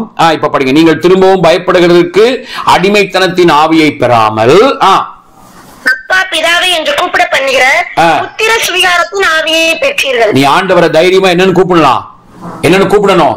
அப்பா, பிதாவே, டாடி, அப்பா அப்படின்னு தைரியமா அவரை கூப்பிட முடியும். நீ அவரை பார்த்தா சாக மாட்ட, அவர் உன்னை பார்த்தாலும் நீ சாக மாட்ட. நீ அவரை தைரியமா நெருங்கலாம். அவர் உன்னை தோள் மேல போட்டு சுமக்கிறாரு. அவர் உனக்கு அப்பா. சரிங்களா? சோ அப்பா பிதாவே என்று கூப்பிட பண்ணுகிற புத்திர சுவிகாரத்தின் ஆவியாக யார் இருக்கிறது? பரிசுத்தாவியானவர் நமக்குள்ள இருக்கிறார். ஆவியானவர் நமக்குள்ள வந்ததே எதுக்காகனா, கடவுளாய் இருக்கிற அவரை, அவர் உனக்கு வெறும் கடவுள் மட்டும் இல்ல தம்பி தங்கச்சி, அவர் உனக்கு அப்பாவா இருக்காரு. அவர் நீ தைரியமா அப்பான்னு கூப்பிடு. இயேசு சொல்லி கொடுத்தார்ல, பரமண்டலங்கள் இருக்கிற எங்கள் பிதாவேன்னு சொல்லி கொடுத்தார் இல்லையா? யோசித்து பாருங்களேன், யோசித்து பாருங்க. இயேசு ஜெபிக்க கற்றுக் கொடுக்கும் போது இப்ப யாவே அப்படிங்கிற அந்த பேரு மட்டும் இல்லாம காரண பெயர்கள், அடிப்படையா இருக்கிற காரண பெயர்கள் மட்டுமே 7 இருக்கு இல்லையா? அடிப்படையா இருக்கிற காரண பெயர்கள் மட்டுமே 7 இருக்குங்க. யாவே ஈரே, யாவே ஷம்மா, யாவே ஷாலோம், யெகோவா ரோயி, யெகோவா ரூவா, யெகோவா நிசி, இப்படி எல்லாம் இருக்கு. யெகோவா மெக்காடிஷ் அப்படிலாம் இருக்கு. இதெல்லாம் எதையுமே சொல்லி கொடுக்காம, இல்ல எல்ஷடாய் அப்படின்னு இருக்கு, எல் எலியோன் இருக்கு, அதெல்லாம் எதையுமே சொல்லி கொடுக்காம ஜெபிக்கும் போது என்ன சொல்லி கூப்பிட சொல்லி சொல்றாரு? பரமண்டலங்கள் இருக்கிற எங்கள் டாடி, அப்பா அப்படின்னு கூப்பிடு. So brothers and sisters, நீங்க அன்னைக்கு இருந்த யூத கலாச்சாரத்துக்குள்ள போய் நுழைஞ்சு பாத்தீங்கன்னா தெரியும், தேவனை அப்பான்னு சொல்றதுக்கு அவங்களுக்கு பயங்கர நடுக்கும். ஏன்னா அவங்க மைண்ட்ல இருந்ததெல்லாம் அவர் வந்து பயங்கரமா இருப்பாரு, அவர் பரிசுத்தத்தில் பயங்கரமானவர். ஆனா உண்மைதான். ஆனா சொல்றாரு, உனக்கு அவர் அப்படி இல்லை, உன்னை அவர் ரொம்ப நேசிக்கிறார், நீ அவர் அப்பான்னு கூப்பிடு. சோ அப்படி கூப்பிட பண்ணுகிற புத்திர சுவிகாரத்தின் ஆவி. ஆக்சுவலா இந்த இடத்துல ஒரு கிளாரிட்டி நமக்கு வேணும். இந்த புத்திர சுவிகாரம் அப்படின்னு சொன்ன உடனே ஏதோ தத்தெடுக்கப்பட்ட பிள்ளை, பெற்ற பிள்ளை, ஒரு சில பேர் பிரசங்கம் பண்ணுவாங்க. இயேசு பிதா வந்து பிதாவாகிய தேவனுக்கு இயேசு வந்து பெத்த பிள்ளை, பெற்றெடுக்கப்பட்ட பிள்ளை. நம்ம எல்லாம் தத்தெடுக்கப்பட்ட பிள்ளைங்க. என்னதான் இருந்தாலும் பெத்த பிள்ளையை விட தத்து பிள்ளைங்க மேல கொஞ்சம் அன்பு கொஞ்சம் கம்மியா தான் இருக்கும். அப்படி கிடையாது. சரியா? யூத கலாச்சாரத்துல புத்திர சுவிகாரம் அப்படின்னா பெற்றெடுத்த பிள்ளையே எல்லாருக்கும் முன்னாடி அந்த 12 வயசுல பார்மிஸ்வா அப்படிங்கறதான ஒரு சடங்கு ஒண்ணு இருக்கு, ஒரு ஃபங்க்ஷன் ஒண்ணு நடக்கும், ஒரு விழா. அந்த பார் மித்வால அந்த பெத்த பிள்ளை என்ன பண்ணுவாங்கன்னா எல்லாருக்கும் முன்னாடி சட்டப்பூர்வமாக என்னுடைய உரிமைகளுக்கெல்லாம் இவன் தான் எனக்கு அப்புறம் அதிகாரி, இவன் தான் என்னை அப்படியே பிரதிபலிக்கிறவன் சொல்லி சட்டப்பூர்வமா எல்லாருக்கும் முன்னாடியும் அவனுக்கு ஒரு அங்கீகாரத்தை கொடுப்பாங்க. அதுக்கு பேர் தான் சுவீகார புத்திரன். Brothers and sisters, பரிசுத்தாவியானவர் நமக்கு அருளப்பட்டதுனால பரலோகத்தின் தூதர்களுக்கு முன்பாக வானமண்டலத்தின் பொல்லாத ஆவிகள்லாம் பார்க்கக்கூடிய விதத்துல நம்ம அப்பா உன்னை சொல்றார். என்ன சொல்றார் தெரியுமா? இவன் இனிமேல் சட்டப்பூர்வமா அங்கீகரிக்கப்பட்ட என்னுடைய மகன், என்னுடைய மகள் அப்படின்னு எல்லாருக்கும் முன்னாடி பிரகடனப்படுத்துறாருங்க. எப்போ நம்ம என்றைக்கு ஆவியானவர் நமக்குள்ள வந்தாரோ அன்னைக்கே இந்த நிகழ்வு நம்ம வாழ்க்கையில் நடந்துருச்சு. ஒருவேளை நமக்கு அது தெரியாம இருக்கலாம். சோ அதனாலதான் இந்த ஆவியானவர் யார் அப்படின்னா புத்திர சுவீகாரத்தின் ஆவியாக இருக்கிறார். சரி, இப்ப அந்த 16ஆம் வசனம் படிக்கிறோம். ரோமர் 8:16. நாம் தேவனுடைய பிள்ளைகளா இருக்கிறோம் என்று ஆவியானவர் தாமே நம்முடைய ஆவியுடனே கூட சாட்சி கொடுக்கிறார். சோ நம்ம தேவனுடைய பிள்ளைகளா இருக்கிறோம் சொல்லி ஆவியானவர் நம்முடைய ஆவியோடு கூட சேர்ந்து சாட்சி கொடுத்துக்கிட்டே இருக்காராம். நீ அப்பா, அவர் உனக்கு அப்பா, நீ அவருக்கு பிள்ளை அப்படின்னு சாட்சி கொடுத்துக்கிட்டே இருக்கார். So brothers and sisters, பரிசுத்த ஆவியானவர் யார்? அவர் புத்திர சுவீகாரத்தின் ஆவியாய் இருக்கிறவர். கலாத்தியர் 4ஆம் அதிகாரம் அதனுடைய 6ஆம் வசனத்தை படிக்கும் போது, மேலும் நீங்கள் புத்திரராய் இருக்கபடியினால் அப்பா பிதாவை என்று கூறத்தக்கதாக தேவன் தமது குமாரனுடைய ஆவியை உங்கள் இருதயங்களில் அனுப்பினார். சோ குமாரனுடைய ஆவியை நம்முடைய இருதயங்களில் அனுப்பி இருக்காராம். சரிங்களா? நம்ம எல்லாம் ஏற்கனவே குமாரனுடைய ஆவியினால நிரப்பப்பட்டு இருக்கிறோம். அப்பா பிதாவே அவரை தைரியமா கூப்பிட முடியும். 7ஆம் வசனம்.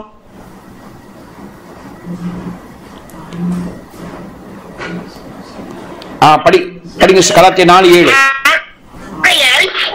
இனி நீ அடிமையாயிராமல் புத்திரனாய் இருக்கிறாய். நீ புத்திரனே ஆனால் கிறிஸ்து மூலமாய் தேவனுடைய சுதந்திரமாய் இருக்கிறாய்.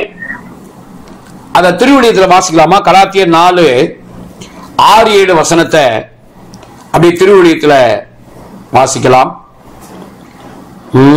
அப்பா நான் உம்மை பார்க்கிறேன், என் அன்பே நான் உம்மை துதிக்கிறேன். அப்பா நான் உம்மை பார்க்கிறேன். அப்பா இருப்பதால் கடவுள் தம் மகனின் ஆவியை உங்கள் உள்ளங்களுக்குள் அனுப்பியுள்ளார். அந்த ஆவி அப்பா தந்தையே என கூப்பிடுகிறது. ஆகையால் இனி நீங்கள் அடிமைகள் அல்ல, பிள்ளைகள் தான். பிள்ளைகளாகவும் உரிமை பேறு உடையவர்களாகவும் இருக்கிறீர்கள். இது கடவுளின் செயலே. பிள்ளைகளாகவும் உரிமை பேறு உடையவர்களாக, அப்பா சொத்துல எல்லாத்திலையும் நமக்கும் அந்த பங்கு இருக்குன்னு சொல்லக்கூடிய அளவுக்கு உரிமை பேரை நமக்கு தந்திருக்கிறார். இதெல்லாம் நமக்கு எப்படிங்க வந்தது? ஆவியானவர் நமக்குள்ள வந்து புத்திர சுவீகாரத்தின் ஆவியாக அவர் நமக்குள்ள இருக்கிறதுனால இவ்வளவு பெரிய விலையேற பெற்ற பாக்கியத்தை நாம் பெற்றிருக்கிறோம். அப்ப ஆவியானவரை பத்தி நம்ம என்ன நம்பணும்? அவர் யாரு அப்படின்னா புத்திர சுவீகாரத்தின் ஆவியாய் இருக்கிறவர். அப்ப நீங்க ஆவியானவரை பத்தி நீங்க புகழ்ந்து சொல்லும் போது அவர் அப்படியே நீங்க ரசிச்சு சொல்லணும், எனக்குள்ள தங்கி இருக்கிற ஆவியானவர் நீங்க யாரு? புத்திர சுவீகாரத்தின் ஆவியா இருக்கீங்களேப்பா, நன்றியப்பா அப்படின்னு சொல்லணும். சரிங்களா? அடுத்தது இரண்டாவது, இந்த ஆவியானவர் யார் அப்படின்னா எழுதிக்கோங்க. பிதா குமாரனிடம் வைத்த, இப்படி எழுதுங்க, பிதா குமாரனிடத்தில் வைத்திருக்கும் அன்பை நமக்கு வெளிப்படுத்தி அந்த அன்பை நம்முடன் பகிர்ந்து கொள்கிறவர். திரும்பவும் சொல்றேன், பரிசுத்த ஆவியானவரை பத்தி நம்ம என்ன நம்பணும்?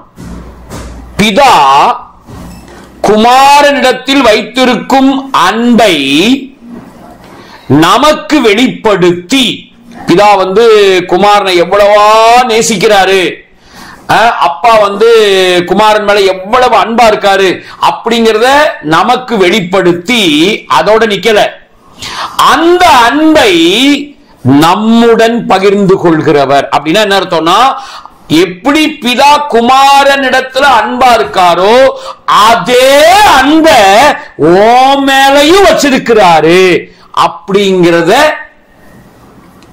நமக்கு பகிர்ந்து கொடுக்கிறாராம், அதை ஷேர் பண்றாராம். இந்த வேலையை செய்யறது யாரு? ஆவியானவர். இப்போ 2 வசனத்தை படிக்கும் போது நமக்கு இது நல்லா புரியும். யோவான் 17ஆம் அதிகாரம் 26வது வசனம், அங்க பிதா குமாரன் மேல எப்படி அன்பா இருக்காருன்றத பத்தி சொல்லப்பட்டிருக்கு. படிங்க, யோவான் 17:26. நீர் என்னிடத்தில் வைத்த அன்பு அவர்களிடத்தில் இருக்கும்படியாகவும் நான் அவர்களிடத்தில் இருக்கும்படியாகவும் உம்முடைய நாமத்தை அவர்களுக்கு தெரியப்படுத்தினேன், இன்னமும் தெரியப்படுத்துவேன் என்றார். 24ஆம் வசனம், பிதாவே, உலக தோற்றத்துக்கு முன் நீர் என்னில் அன்பா இருந்தபடியினால் நீர் எனக்கு தந்த என்னுடைய மகிமையை நீர் எனக்கு தந்தவர்கள் காணும்படியாக நான் எங்கே இருக்கிறேனோ அங்கே அவர்களும் என்னுடனே கூட இருக்க விரும்புகிறேன். பிதா குமாரன் மேல உலக தோற்றத்துக்கு முன்னாடியே அன்பு வச்சதுனால என்ன செஞ்சாராம்? அந்த அன்பின் அடையாளமா மகிமையை கொடுத்தாராம். பாருங்க, ஒரு கணத்தை கொடுத்தாராம், மகிமையை கொடுத்தாராம். சரிங்களா? இப்போ 26ஆம் வசனத்துல அதே அன்பு இவங்க மேல இருக்கணும்னு இயேசு ஜெபிக்கிறாருங்க. 26 படிங்க.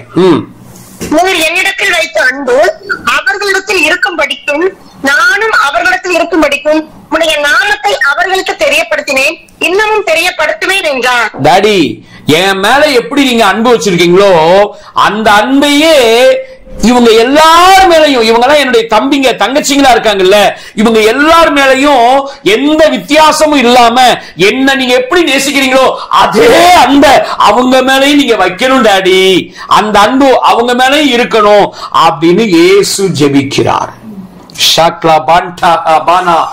இதனுடைய ஆழத்தை புரிஞ்சவங்களால நீங்க சும்மா உட்கார்ந்து இருக்க முடியாது. என் மேல வச்சிருக்கிற அதே அன்பை அவங்க மேலையும் நீங்க வைக்கணும் அப்பா, டாடி அவங்க மேலையும் நீங்க வைக்கணும் அப்படின்னு சொல்லி இயேசு ஜெபிக்கிறார். ஆக்சுவலா நம்ம கிறிஸ்தவத்துல ஒரு டீச்சிங் இருக்கு.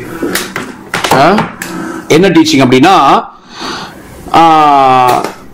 நீ பிதா கிட்ட நேரா போனேன்னா ஒன்னு அவர் பார்க்க மாட்டார்.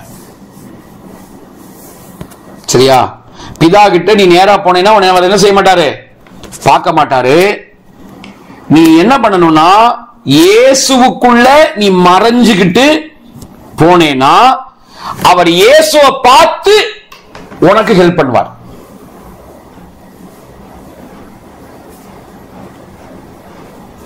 இதுக்கு அவங்க என்ன எதை கொண்டு வருவாங்கன்னா, பழைய ஏற்பாட்டுல யாக்கோபு ஈசாக்கு கிட்ட ஏசாவுடைய வஸ்திரத்தை போட்டுக்கிட்டு போனார்ல,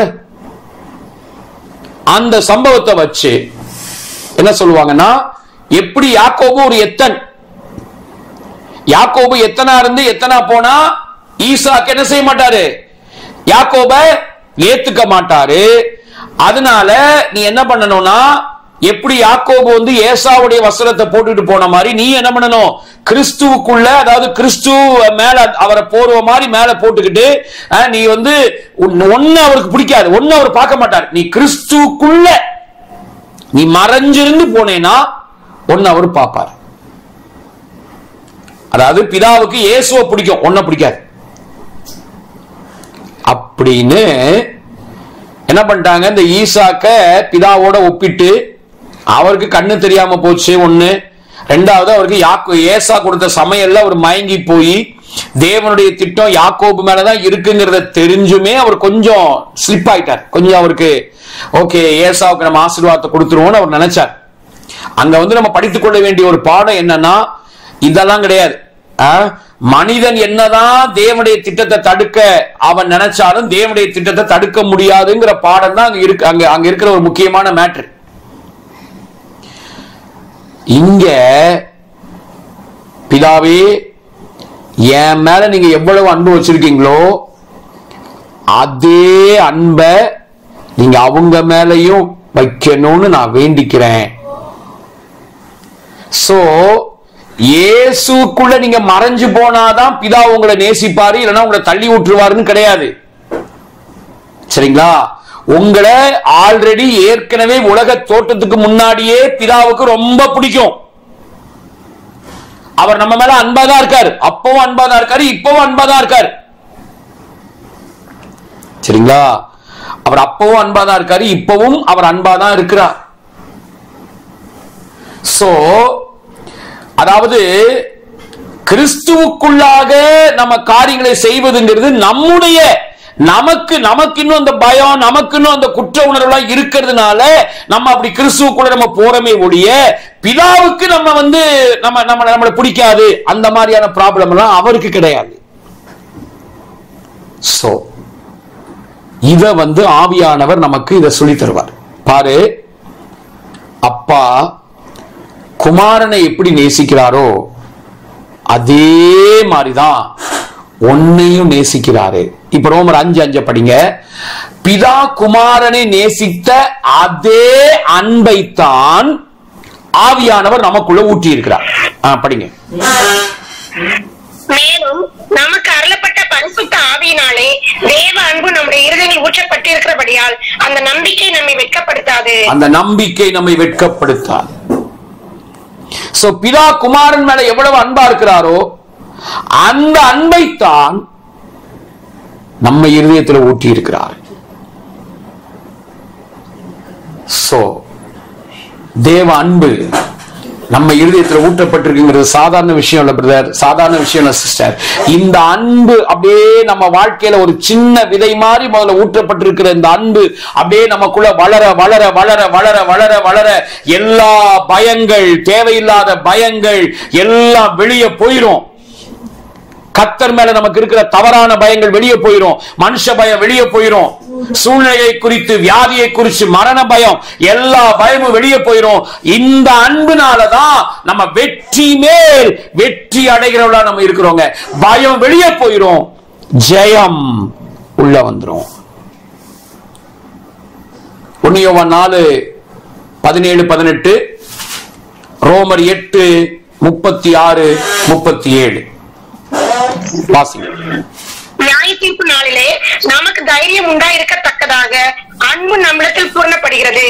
ஏனென்றால் அவர் இருக்கிற பிரகாரமாக நாம் இவ்வுலகத்திலே இருக்கிறோம். அன்பிலே பயம் இல்லை, பூரண அன்பு பயத்தை புறம்பே தள்ளும். பயமானது வேதனை உள்ளது, பயப்படுகிறவன் அன்பில் பூரணப்பட்டவன் அல்ல. பயப்படுகிறவன் அன்பில் பூரணப்பட்டவன் அல்ல. பூரண அன்பு பயத்தை புறம்பே தள்ளும். இன்னைக்கு கிறிஸ்தவத்துக்குள்ள நீங்க பாத்தீங்கன்னா நம்ம ஆண்டவர் நம்ம மேல எவ்வளவு அன்பா இருக்காரு, நம்மளை எவ்வளவா நேசிக்கிறாரு, கல்வாரியில நமக்காக எவ்வளவு பெரிய காரியத்தை குமாரனை அனுப்பி பிதா நமக்காக செஞ்சு முடிச்சிருக்காரு, இயேசு நமக்காக எவ்வளவு பெரிய காரியத்தை செஞ்சு முடிச்சிருக்காருங்கிறதெல்லாம் இன்னைக்கு சொல்லி கொடுக்கறத விட, இன்னைக்கு அதையெல்லாம் மக்கள் தியானிக்கிறத விட இன்னைக்கு ரொம்ப சில்லித்தனமா எலுமிச்சம்பழம் வச்சுட்டான், தலையில என்னமோ பொடிய போட்டு போறான்,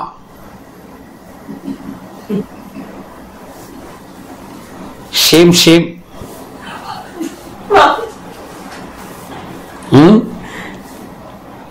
அமாவாசை என்ன அமாவாசை, என்ன அமாவாசை, அமாவாசை வந்துருச்சு, செய்வின அவன் இதை பண்ணிட்டான், அவன் அதை பண்ணிட்டான், மந்திரம் பண்ணிட்டான், அப்படியே மரத்தை சுத்தி என்னமோ போட்டான். என்ன தெரியுங்களா, நீ எதை நம்புறியோ அது அப்படியே அது அப்படியே ஒர்க் பண்ணும், அவ்வளவுதான்.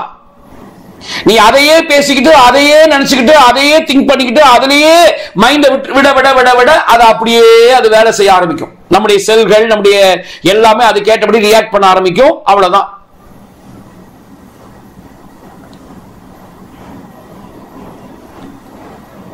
சோ இந்த மாதிரியான அந்தகார கிரியெல்லாம் உதறி தள்ளிட்டு அப்பா அன்ப என் மேல அவர் எவ்வளவு அன்பா இருக்காருங்கிறத தியானிக்க ஆரம்பிங்க. வாழ்க்கை வேற லெவல்ல போயிடும். வசனங்க இது.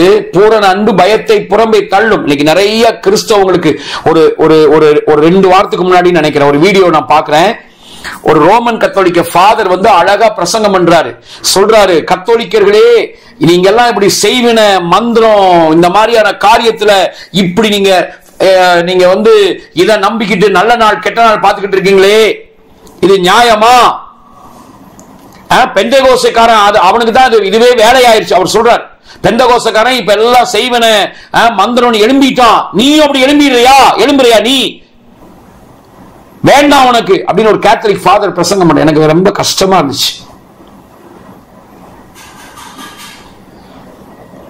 So brothers and sisters, தேவ அன்பு, இந்த அன்பு ஆவியானவர் இந்த அன்பை நமக்குள்ள ஊட்டி இருக்கிறதுனால இந்த அன்பை நாம் அனுபவிக்க அனுபவிக்க பயம் வெளியே போயிடும், ஜெயம் உள்ள வந்துடும். ரோமர் 8:36-37 முதல்ல நம்ம பைபிள படிச்சு திருவடிகள். உபத்திரவமோ வியாகுலமோ துன்பமோ பசியோ நிர்வாணமோ நாச மோசமோ பட்டயமோ இவை எல்லாவற்றிலேயும் நாம் நம்மில் அன்பு கூறுகிறவராலே முற்றும் ஜெயம் கொள்கிறவரா இருக்கிறோமே. திருவடியத்துல படிங்க இந்த வசனத்தை.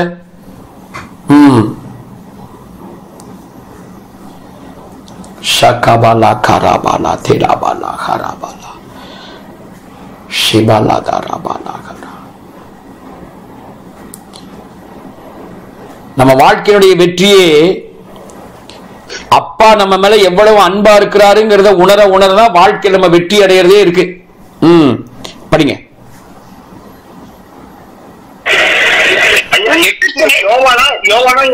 ரோமர்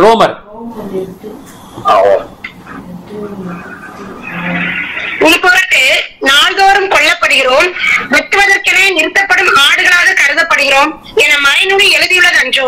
ஆயினும் நம்மேல் அன்பு கூர்ந்தவரின் செயலால் மேற்கூறியவை அனைத்திலும் நாம் வெற்றி மேல் வெற்றி அடைகிறோம். ஒரு வருஷம் முன்னாடி படிங்க சிஸ்டர். வெற்றி மேல் வெற்றி அடைகிறோம். இதுதான் எந்தெந்த காரியங்கள் எல்லாம் கிறிஸ்துவின் அன்பிலிருந்து நம்மை பிரிக்கக்கூடியது எது? வேதனையா, நெருக்கடியா, இன்னலா, பட்டினியா, ஆடையின்மையா, இடரா, சாவா, எதுதான் நம்மை பிரிக்க முடியும்? உன் பொருட்டு நாள்தோறும் கொல்லப்படுகிறோம், வெட்டுவதற்கென நிறுத்தப்படும் ஆடுகளாக கருதப்படுகிறோம் என மறைநூல் எழுதியுள்ளது அன்றோ? ஆயினும் நம்மேல் அன்பு கூர்ந்தவரின் செயலால் மேற்கூறியவை அனைத்திலும் நாம் வெற்றி மேல் வெற்றி அடைகிறோம். ஆமென். சாத்தான் அங்க சொல்லப்பட்டதான அந்த இன்னல்கள், துன்பங்கள், பட்டினி, ஆடையின்மை, இடர்கள், அங்க என்னெல்லாம் சொல்லியிருக்கோம், இதையெல்லாம் வச்சு நம்மளை வெட்ட பார்ப்பான். அவன் வெட்ட நினைப்பான், நம்ம வெற்றி பெறுவோம். ஒரு ஆமீன் சொல்லுங்க. அவன் வேலை வெட்ட நினைக்கிறது, நம்ம வேலை வெற்றி பெறுவது. சரியா? சாத்தா வந்து உன் வாழ்க்கையில வந்து அவன் வந்து உனக்கு ரொம்ப ஆதரவெல்லாம் இருக்க மாட்டான் நம்ம வாழ்க்கையில. சோ நமக்கு இப்ப உபத்திரவங்கள், சில இன்னல்கள்லாம் வருதுன்னா என்ன அர்த்தம்னா, அவன் நம்ம வாழ்க்கையை வெட்ட நினைக்கிறான், வெட்டுறதுக்கு ட்ரை பண்றான். இந்த இன்னல்கள், இந்த நெருக்கடிகளை அனுப்பி நம்மளை அப்படியே சோர்ந்து போக வச்சு. சாத்தானுக்கு பிடிக்காத ஒரு விஷயம் என்னன்னா, தேவ பிள்ளைங்க மனதார வாய் விட்டு சிரிக்கிறது. அவனுக்கு ரொம்ப பிடிச்ச விஷயம் நீ காலமெல்லாம் அழுதுகிட்டே இருக்கிறது. புரியுதுங்களா? நீங்க எந்த அளவுக்கு கண்ணீர் விட்டு அழுது அழுது அழுது, ஐயோ இப்படி இருக்கே, இப்படி பேசிட்டாங்களே, இப்படி பண்றாங்களே அப்படின்னு நீங்க அழும்போதெல்லாம் சாத்தா அப்படின்னு அவன் சிரிப்பான். அவனுக்கு ரொம்ப ஹாப்பியா இருக்கும். ஆனா இவனை வெட்ட நினைக்கிறான். இந்த நெருக்கடியின் சூழலை நான் சோர்ந்து போறது இல்ல, நான் என்னுடைய அப்பாவுடைய அன்பை நான் உணர போறேன் அப்படின்னு அவருடைய அன்பை நினைக்க நினைக்க அவன் வெட்ட நினைப்பான். ஆனா நீங்க வெற்றி பெற்றவங்களா மாறிடுவீங்க. ஓகே brothers and sisters, இந்த அன்பை ஆவியானவர் நமக்குள்ள என்ன செய்யறாரு? பகிர்ந்து கொடுக்கிறார். அதான் இந்த ரெண்டாவது பாயிண்ட். அதை படிங்க, ரெண்டாவது பாயிண்ட் படிங்க. பிதா குமாரனிடத்தில் வைத்திருக்கும் அன்பை நமக்கு வெளிப்படுத்தி அந்த அன்பை நம்முடன் பகிர்ந்து கொடுக்கிறார். எஸ், நம்முடன் பகிர்ந்து கொடுக்கிறார். சரிங்களா? இதை வந்து நம்ம பார்க்கிறோம். மூணாவது ஆவியானவரை பற்றி நம்ம படித்துக் கொள்ள வேண்டிய மூணாவது விஷயம் என்னன்னா, குமாரன்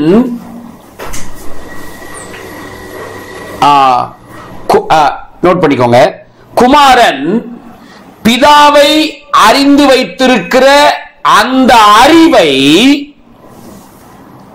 ஆவியானவர் நம்முடன் பகிர்ந்து கொள்கிறார். பிதா குமாரனை அறிந்து குமாரன் பிதாவை அறிந்து வைத்திருக்கிற அதே அறிவை ஆவியானவர் நமக்கும் பகிர்ந்து கொடுக்கிறார். சரிங்களா? குமாரன் வந்து பிதாவை எப்படி அறிஞ்சிருக்காரோ அதே அறிவை நமக்கு ஆவியானவர் நமக்கு அதை ஷேர் பண்றார், பகிர்ந்து கொடுக்கிறார். சரிங்களா? சோ பழைய ஏற்பாட்டில் நோவா, ஆபிரகாம், ஈசாக்கு, யாக்கோபு, மோசே, எலியா, ஏசாயா, இப்படி தீர்க்கதரிசிகளா இருக்காங்க இல்லையா? இவங்க எல்லாருமே ஆண்டவர் அறிஞ்சாங்க. ஆனா ஓரளவுக்கு தான் அறிஞ்சாங்க.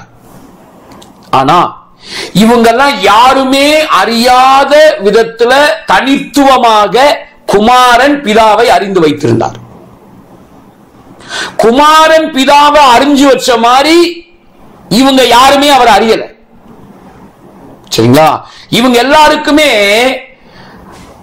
ஆண்டவரை பற்றின அறிவு எப்படின்னா முதுக பார்த்து வந்த அறிவு தான். யாரும் டைரக்டா முகத்தை பார்க்கல. சரியா? பழைய ஏற்பாட்டு பரிசுத்தவான்களை பொறுத்த வரைக்கும் அவங்களை பொறுத்த வரைக்கும் முகமுகமாய் கண்ட மோசேன்னு சொன்னாலுமே அந்த முகமுகமாய் காண்பதுங்கிறது அந்த முதுக பார்க்கிறது தான் அப்படி சொல்லி இருக்கு. பின்பகுதியை தான் பார்த்திருக்காங்க அவங்க. யாத்திராகமும் 33 நினைக்கிறேன் கேட்கிறார் அவரு, ஐயா உங்க முகத்தை நான் பார்க்கணும், உங்களை நான் பார்க்கணும். உடனே ஆண்டவர் சொல்லையப்பா, நீ என் முகத்தை பார்த்தேன்னா உனக்கு வந்து தாங்க முடியாது, என் பின்பகுதியை நான் உனக்கு காட்டுவேன்னு சொல்றாரு. எங்க இருக்கு அந்த வசனம்? யாத்திராகம் 33 ஒரு 17க்கு மேல அப்படியே பாருங்க. அவர் கேட்பார், ஆண்டவரே உங்க முகத்தை எனக்கு பார்க்கணும் அப்படின்னு. எங்க கேடுங்க அந்த வசனம்?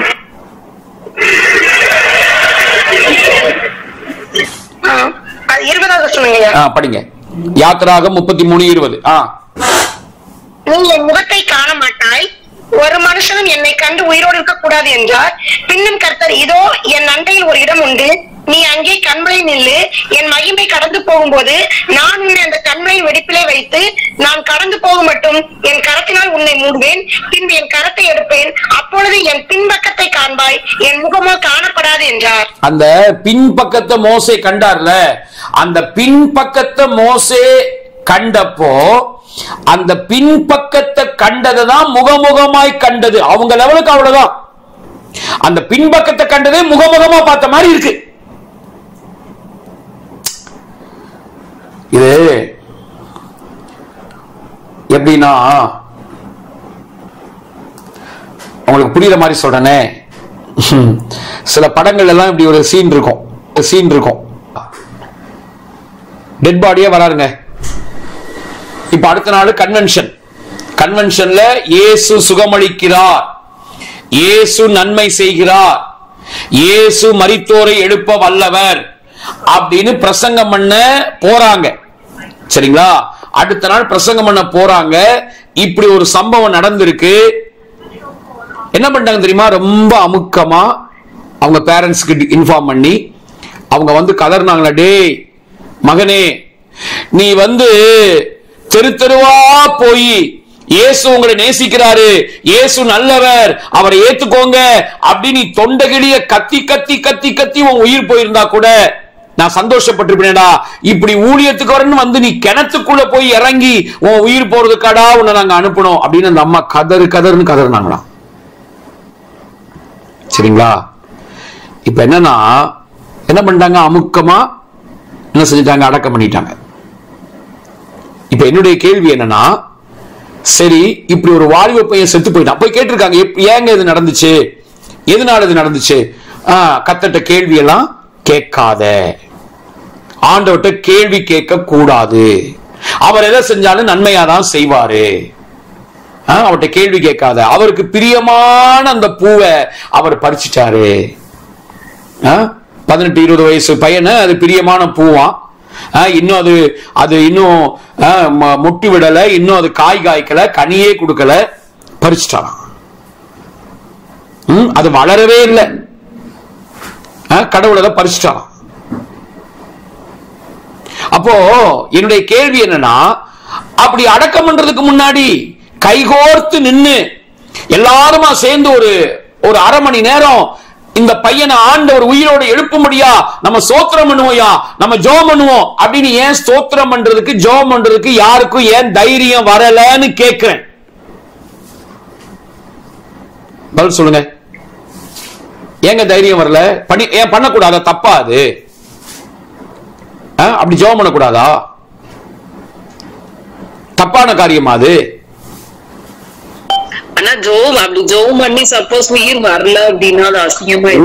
உயிர் வராததும் வர்றதும் அவர் கையிலமா இருக்கு, அவர் கையில இருக்கு. நம்ம வேலை என்ன? மரித்தோரை எழுப்புங்கள் இயேசு நமக்கு கட்டளை போட்டிருக்காருங்க. மத்தேயு 10ஆம் அதிகாரத்துல மரித்தோரை உயிரோடு எழுப்புங்க. இப்போ எத்தனையோ பேருக்கு நம்ம வியாதிக்காக ஜெபிக்கிறோம், எல்லாருக்குமா சுகமாகுது. ஆனால் நம்ம ஜெபிக்கிறோம்ல, ஜெபிக்கிறோம், அதுல 1-2 சுகமாகுது, 1-2 சுகமாகாம போகுது, ஜெபிக்கிறோம். அந்த மாதிரி ஏன் ஜெபிக்க கூட? அதுல என்ன உனக்கு ஒரு அசிங்கம்? அது நடந்தா அவருக்கு, நடக்கிறனால அவருக்கு தான். கேட்டா சொல்ல வேண்டியதாங்க, நாங்க எங்க சைட்ல நாங்க ஜெபிக்கிறது, நாங்க ஜெபம் பண்ணிட்டோங்க, எழுப்புறது அவர் கையில இருக்கு. வியாதினா கூட சரி அப்படிங்கிறது ஓரளவுக்கு அக்செப்ட் பண்ணிக்க முடியும். ஆனா ஒரு மரணத்துல நான் என்ன கேக்குறேன், பைபிள்ல மரித்தோரை இயேசு எழுப்பினாரு, இந்த இவன் மேல இருந்து கீழே விழுந்திருக்கான், இவனை எழுப்பினது உண்மைதானே? இது பொய்யா? இது கதையா? இது நிஜம் தானே? அவளுக்குள் ஈகோ பிரச்சனையா? ஈகோ பிரச்சனை வந்தது, அவ்வளவுதான். நாம வரலன்னா நம்மள என்ன நினைப்பாங்க? அப்ப ஊழியக்காரு அது ஈகோன்னு சொல்ல முடியாது இல்லைங்க பாஸ்டர். அதாவது எப்படி சொல்றது, அது ஒரு மாதிரி ஈகோ வேற மீனிங் கொடுக்கலாம். அதாவது கடந்து போகும்போது, சமுதாயத்துல கடந்து போகும்போது அந்த ஊழியக்கார ஜாப் பண்ணி உயிர் வரல வந்துருச்சு அப்படின்வாங்க. அது அந்த ஊழியத்தையே அது அவரோட அந்த கெரியரையே அசிங்கம் பண்ற மாதிரி இருக்கும் இல்லைன்னா. அதெல்லாம் இங்க மேட்டர் இல்லம்மா, நமக்கு அது மேல நம்பிக்கை இல்ல, அவ்வளவுதான். அப்படி என்னத்தை ஜெபம் பண்ணாலும் இல்ல, நம்பிக்கை இல்ல, ஜெபம் பண்ணாலும் உயிர் வரப்போறது இல்ல, சரியா? ஜெபம் பண்ணாலும் உயிர் வரப்போறது இல்ல. சோ அப்போ நம்ம இதுக்கு என்ன ஒரு சமாளிபிகேஷன் என்ன பண்றது? என்ன சொல்றது? கர்த்தர் எடுத்துட்டாரு, ஆண்டவர் எடுத்துட்டாரு அப்படின்னு சொல்லி அதை சமாளிச்சு ஒரு சமாளிபிகேஷன் பண்ணி அது பண்றதுக்கு நான் என்ன கேக்குறேன், இவங்க எல்லாம் செஞ்சாங்கல்ல, நம்மள மாதிரியே மனிதர்கள் தானே அவங்க எல்லாம். இவங்க செஞ்சாங்களா இல்லையா? பவுல் பண்ணார்ல.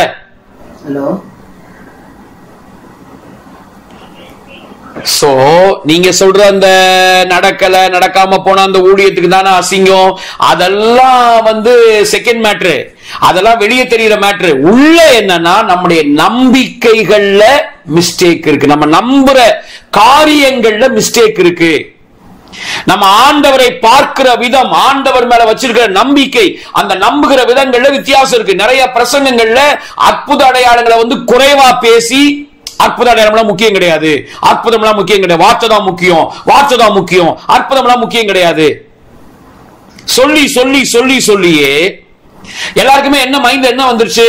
ஓகே, பாவத்திலிருந்து இயேசு நம்மளை விடுவிச்சாரு, செத்தா பரலோகம் போக போறோம் அப்படின்னு காலமெல்லாம் வியாதியோட, காலமெல்லாம் இந்த சுகரை வச்சுக்கிட்டு, காலமெல்லாம் இந்த பிபியை வச்சுக்கிட்டு, அவ்வளவுதாங்க, இது கூடவே பழகிக்க வேண்டியதாங்க அப்படிங்கிற மைண்ட் செட்டை போடவே வாழ்ந்து மற்றவங்க கேள்வி கேட்கிற மாதிரியான வாழ்க்கை வாழ்றதையா கிறிஸ்தவ வாழ்க்கை?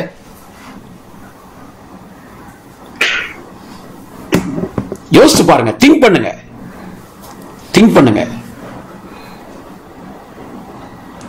ஏன் இதே நம்ம வாழ்ந்த இந்த நாட்களை, நம்ம வாழ்கிற இந்த ஒரு நூற்றாண்டுக்கு ஒரு நூற்றாண்டுக்கு முன்னாடி இதே விக்கிள்ஸ்வர்த்ங்கிற ஒரு தேவ மனிதர் ஏறக்குறைய 30 டெட் பாடிஸ் உயிரோடு எழுப்பியிருக்காரே, நடந்திருக்குல்ல. அது நம்ம புக்ல தானே நான் படிக்கிறேன், நம்ம டைரக்டா பார்க்கலன்னா. அதான் சொல்றேன், ஏன் பார்க்கல இல்ல, ஏன் பார்க்கலன்னா ஊழியர்களுக்கு நான் என்ன சொல்றேன், ஒரு அடியாவது எடுத்து வைக்கணும் இல்லையா? அதுக்காக ஓகேங்க, அதுக்காக ஜெபிக்கிறாங்க. 1 எலும்பல, 2 எலும்பல, 3 எலும்பல, 4 எலும்பல, ஏன் 5வது எலும்பிரும்? நம்ம தொடர்ந்து நம்முடைய விசுவாசம் பலப்பட பலப்பட பலப்பட. இப்ப நீங்க கேட்கலாம், நீங்க செய்றீங்களான்னு. நான் ஒரு 2-3 டெட் பாடிஸ்க்கு நான் பண்ணிருக்கேன், நம்ம சபையார் சாட்சி. அதுக்கு நான் ரூபி ஸ்டார்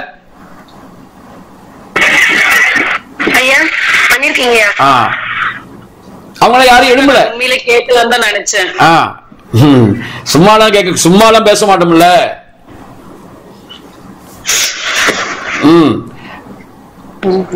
75 வயசுங்க அந்த ஐயாவுக்கு, செத்து போனாரு.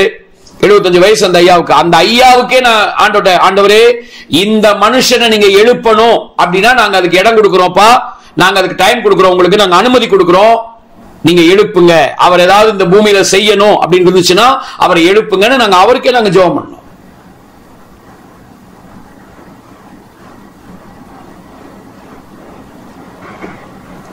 சோ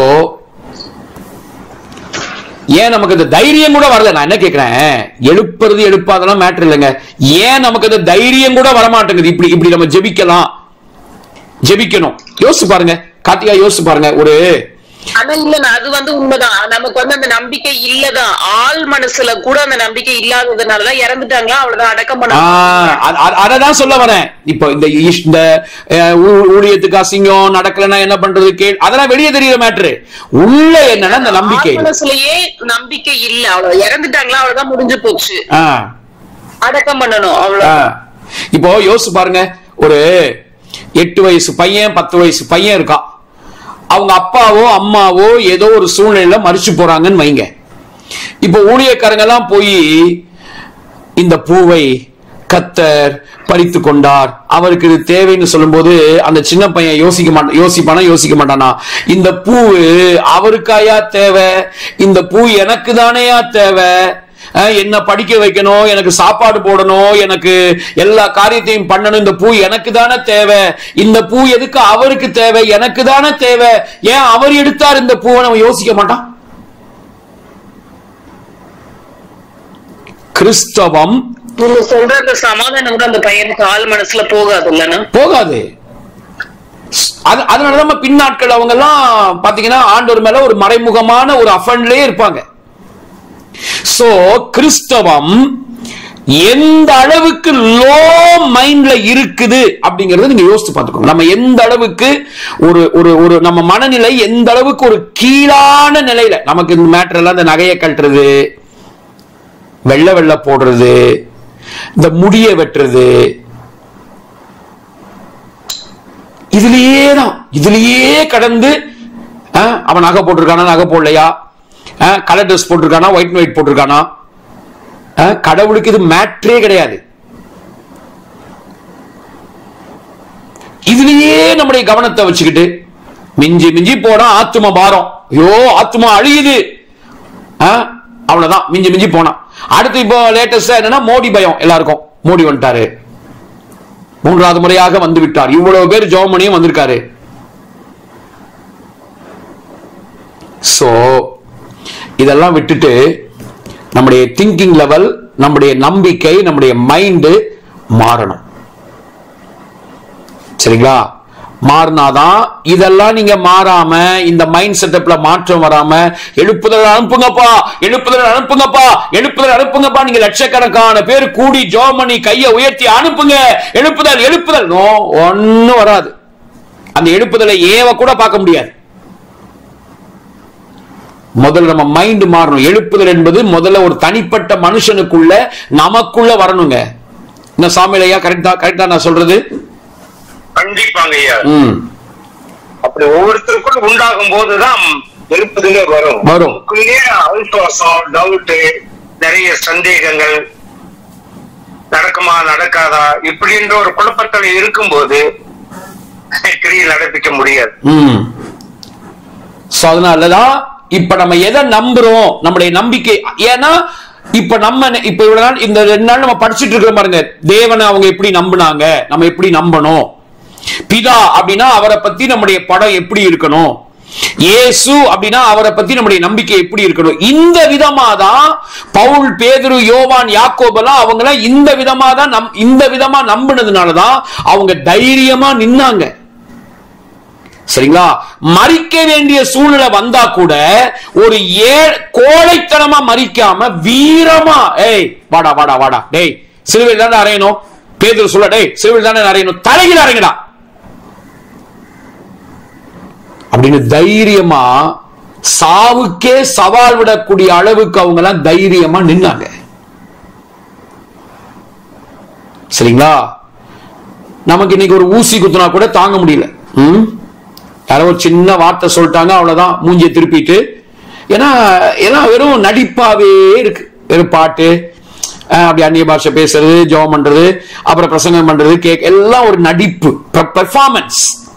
உலகத்திலே அவன் பெர்ஃபார்மன்ஸ் பண்ற மாதிரி இங்க ஒரு 3 மணி நேரம் என்ன நடக்குது, பெர்ஃபார்மன்ஸ் நடந்துகிட்டு இருக்கு. அவ்வளவுதான், ஒரு கிரியை இல்ல. அந்த நேரத்துக்கு பிரசங்கம் கேட்கும் போது ஒரே அழுகை எல்லாம் வருது. அதுக்கப்புறம் வாழ்க்கை மாறிச்சாங்க, அந்த பிரசங்கம் உங்க வாழ்க்கையில ஒர்க் பண்ணுச்சா, அந்த நேரத்துக்கு ஒரு உணர்வு வந்துச்சுங்க, அந்த நேரத்துக்கு கேட்க நல்லா இருந்துச்சுங்க, அது என்னங்க பிரயோஜனம்? So brothers and sisters, கர்த்தர் நம்மளை ரொம்ப நேசிக்கிறார். நம்ம இப்படி ஒரு கீழான மைண்ட் செட்டப்ல நம்ம இருக்க வேண்டாம், அப்படி இருக்க கூடாதுன்னு நம்ம அப்பா விரும்புறார். எத்தனை பேர் ஆமென்? ஆமென் ஆமென். சோ நம்ம மனசு மாறணும், நம்முடைய மைண்ட் செட்டப் மாறணும். ஒருவனுடைய இருதயத்தின் நினைவு எப்படி இருக்குதோ அப்படிதான் அவன் இருக்கிறான்னு போட்டிருக்கு. நீதிமொழிகள் 23:7, நீதிமொழிகள் 23ஆம் அதிகாரம் 7ஆம் வசனத்தை படிக்கும் போது, படிங்க அந்த வசனம். அவன் இருதயத்தின் நினைவு எப்படியோ அப்படியே அவன் இருக்கிறான், புசியும் பானம் பண்ணும் என்று அவன் உன்னோட சொன்னாலும் அவன் இருதயம் உன்னோட இராது. சோ இருதயத்தின் நினைவு எப்படி இருக்கோ, நம்ம ஒரு காரியத்தை எப்படி நம்பி நம்முடைய இருதயத்தின் நினைவு எப்படி இருக்கோ அப்படிதான் நம்ம வாழ்க்கை. சரிங்களா? அதாவது ஜான் கென்னடி அப்படிங்கிற ஒரு தலைவர் சின்ன வயசுல மரத்தை வெட்டிக்கிட்டு இருந்தாராம். அவருடைய வேலையை மரம் வெட்டுற வேலை. ஆனா மரம் வெட்டுற வேலையை செஞ்சவர் அந்த மரத்தை வெட்டிட்டு இருக்கும் போதே எல்லாரையும் பார்த்து சொன்னாராம், நிச்சயமாக நான் இந்த அமெரிக்காவுக்கு அதிபராக மாறுவேன் அப்படின்னு சொன்னாராம். அடிக்கடி அடிக்கடி சொல்லிக்கிட்டே இருப்பாராம். பாத்தீங்கன்னா அவர் வாயில அப்படி சொல்ல சொல்ல அப்படி அவர் நம்ப நம்ப நம்ப அவருடைய வாழ்க்கை ஒரு மரம் வெற்ற பையனா இருந்த அவருடைய வாழ்க்கையினுடைய ஸ்டாண்டர்ட் படிப்படியா வேற லெவலுக்கு அவர் தன்னை பிரதமராகவே பார்க்க ஆரம்பிச்சிட்டார், அதிபராகவே பார்க்க ஆரம்பிச்சதுனால அவருடைய வாழ்க்கை தரம் வேற லெவல் ஆகி, திங்கிங் லெவல் வேற லெவல் ஆகி, அவருடைய ஆக்ஷன், அவருடைய செயல்கள்லாம் வேற லெவல் ஆகி, அவர் உண்மையிலேயே ஒரு குறிக்கப்பட்ட ஆண்டுகளுக்கு அப்புறம் அதிபர் ஆனாரா இல்லையா? வரலாறு படிச்சவங்களுக்கு தெரியல. ஜான் கென்னடி அமெரிக்காவுடைய அதிபரா இருந்தாருங்க. அதிபர் ஆனாருங்க. அந்த காலத்துல அரசியல் எல்லாம் யதார்த்தமா இருந்தாங்க. ஆனா இந்த காலத்துல அப்படி ஒருத்தர் நினைக்கிறப்ப அது அப்படி டக்குன்னு முன்னேறிட முடியுமான்னு அது ஒரு கேள்விக்குரியதான். இல்ல இல்ல, அதெல்லாம் அவங்க எப்படின்னா அப்படி வெறும் வாயில சொல்றதுனால மட்டும் இல்ல, வாயில சொல்ல சொல்ல அது கேட்டு அந்த வாழ்க்கை தரம் அவங்க பிளான் பண்றது, டக்குன்னு பாத்தீங்கன்னா ஒரு கட்சி ஆரம்பிக்கணுங்கிற அந்த எண்ணம் வந்துடும். நான் என்ன சொல்ல வரேன், நம்ம வாயில அப்படி நினைச்சு நம்ம அதை நம்ம மைண்ட்ல நினைச்சு நம்ம அதை வாயால சொல்லி இப்படியே நம்ம பார்க்க பார்க்க பார்க்க பார்க்க அதுக்கேற்ற லைஃப் ஸ்டைல் நம்ம வாழ்க்கைக்குள்ள வந்துரும். ஆமா, அது சரிங்களா? சோ நம்ம நம்புகிற நம்பிக்கை எவ்வளவு முக்கியம் அப்படிங்கறத பார்க்கணும். சரி, உள்ள போலாம். இது உங்களுக்கு கொஞ்சம் டோஸ் கொடுத்த மாதிரி உங்களுக்கு இருக்கான்னு தெரியல. ஆக்சுவலா நான் நேரா பாடத்துக்குள்ள போகணும்னு நினைக்கும் போது ஆவியானவர் இதை எனக்கு ஆவியில நான் ஏவப்பட்டு, அதாவது என்னையும் அறியாம நான் திருப்பப்பட்டு இந்த காரியத்தை உங்களுக்கு நான் சொல்லும்படியான ஒரு சூழல் வந்துச்சு. சோ நம்ம வந்து பிதாவாகிய தேவனை பத்தி பார்த்திருக்கோம். என்னெல்லாம் பார்த்திருக்கோம் சார் சொல்லுங்க? 3 பாடத்தை பார்த்திருக்கோம். நம்ம எதை நம்பணும் அப்படின்னு சொல்லி. தேவன், பிதாவாகிய தேவன், குமாரனாகிய யேசுவா. ஓகே. இப்ப 4வது பரிசுத்த ஆவியானவரை பத்தி பார்ப்போம். இப்ப நம்ம பரிசுத்த ஆவியானவரை பற்றி நம்ம படிக்க போறோம். பரிசுத்த ஆவியானவர் நோட் பண்ணிக்கோங்க. சோ பரிசுத்த ஆவியானவரை பற்றி நம்ம எப்படி அவரை நம்பணும், எந்த விதமா அவரை நம்ம நம்பணும் அப்படிங்கறத நம்ம பார்க்க போறோம். சரிங்களா? சரி, ஏதோ பரிசுத்த ஆவியானவர், ஏதோ நம்ம அந்நிய பாஷை பேசுறோம், நல்லா வாரந்தோறும் வர்றோம், அந்நிய பாஷை பேசுறோம், ஆவி நிரம்புறோம், அவ்வளவுதான் அப்படின்னு நம்ம நினைப்போம்னா அது வந்து ஒரு மேலோட்டமான ஒரு குழந்தைத்தனமான புரிந்து கொள்ளுதல் தான் அது. சரிங்களா? சோ பரிசுத்த ஆவியானவரை பத்தி நம்ம எப்படி நம்பணும் அப்படிங்கறத பார்க்கும்போது நம்பர் 1 முதலாவது நோட் பண்ணிக்கோங்க. பரிசுத்த ஆவியானவர் புத்திர சுவிகாரத்தின் ஆவியாக இருக்கிறார். சரிங்களா? முதல் பாயிண்ட் திரும்ப சொல்றேன். பரிசுத்த ஆவியானவர் புத்திர சுவிகாரத்தின் ஆவியாய் இருக்கிறார். ஓகே. ரோமர் 8ஆம் அதிகாரம் 15-16 வசனம், அதுக்கப்புறம் கலாத்தியர் 4ஆம் அதிகாரம் 6-7 வசனம். ரோமர் 8-15-16 வாசிங்க. அந்தபடி திரும்பவும் பயப்படுகிறதற்கு நீங்கள் அடிமைத்தனத்தின் ஆவியை பெறாமல் அப்பா பிதாவே என்று கூப்பிட பண்ணுகிற புத்திர சுவிகாரத்தின் ஆவியை பெற்றீர்கள். நாம் தேவனுடைய பிள்ளைகளா இருக்கிறோம் என்று ஆவியானவர் தாமே நம்முடைய ஆவியுடனே கூட சாட்சி கொடுக்கிறார். சோ இங்க ஆவியானவர் யார் அப்படின்னா புத்திர சுவி கையிடும் எல்லா வேலைகள் அனைத்திலும் கர்த்தரின் ஆசி உனக்கு உண்டு. பூமியில் வாழும் ஜாதிகள் எல்லாம் உனக்குள் ஆசி பெற்றிடுவார். எல்லா ஜாதிகளிலும் உன்னை உயர்த்துவார். நீ கீழாகாமல் என்று மேலாவாய். எல்லா ஜாதிகளிலும் உன்னை உயர்த்துவார். நீ கீழாகாமல் என்று மேலாவாய். கர்த்தரை நம்பு, உன் வாழ்வு மாறும். கர்த்தரை நம்பு, உன் வாழ்வு செழிக்கும்.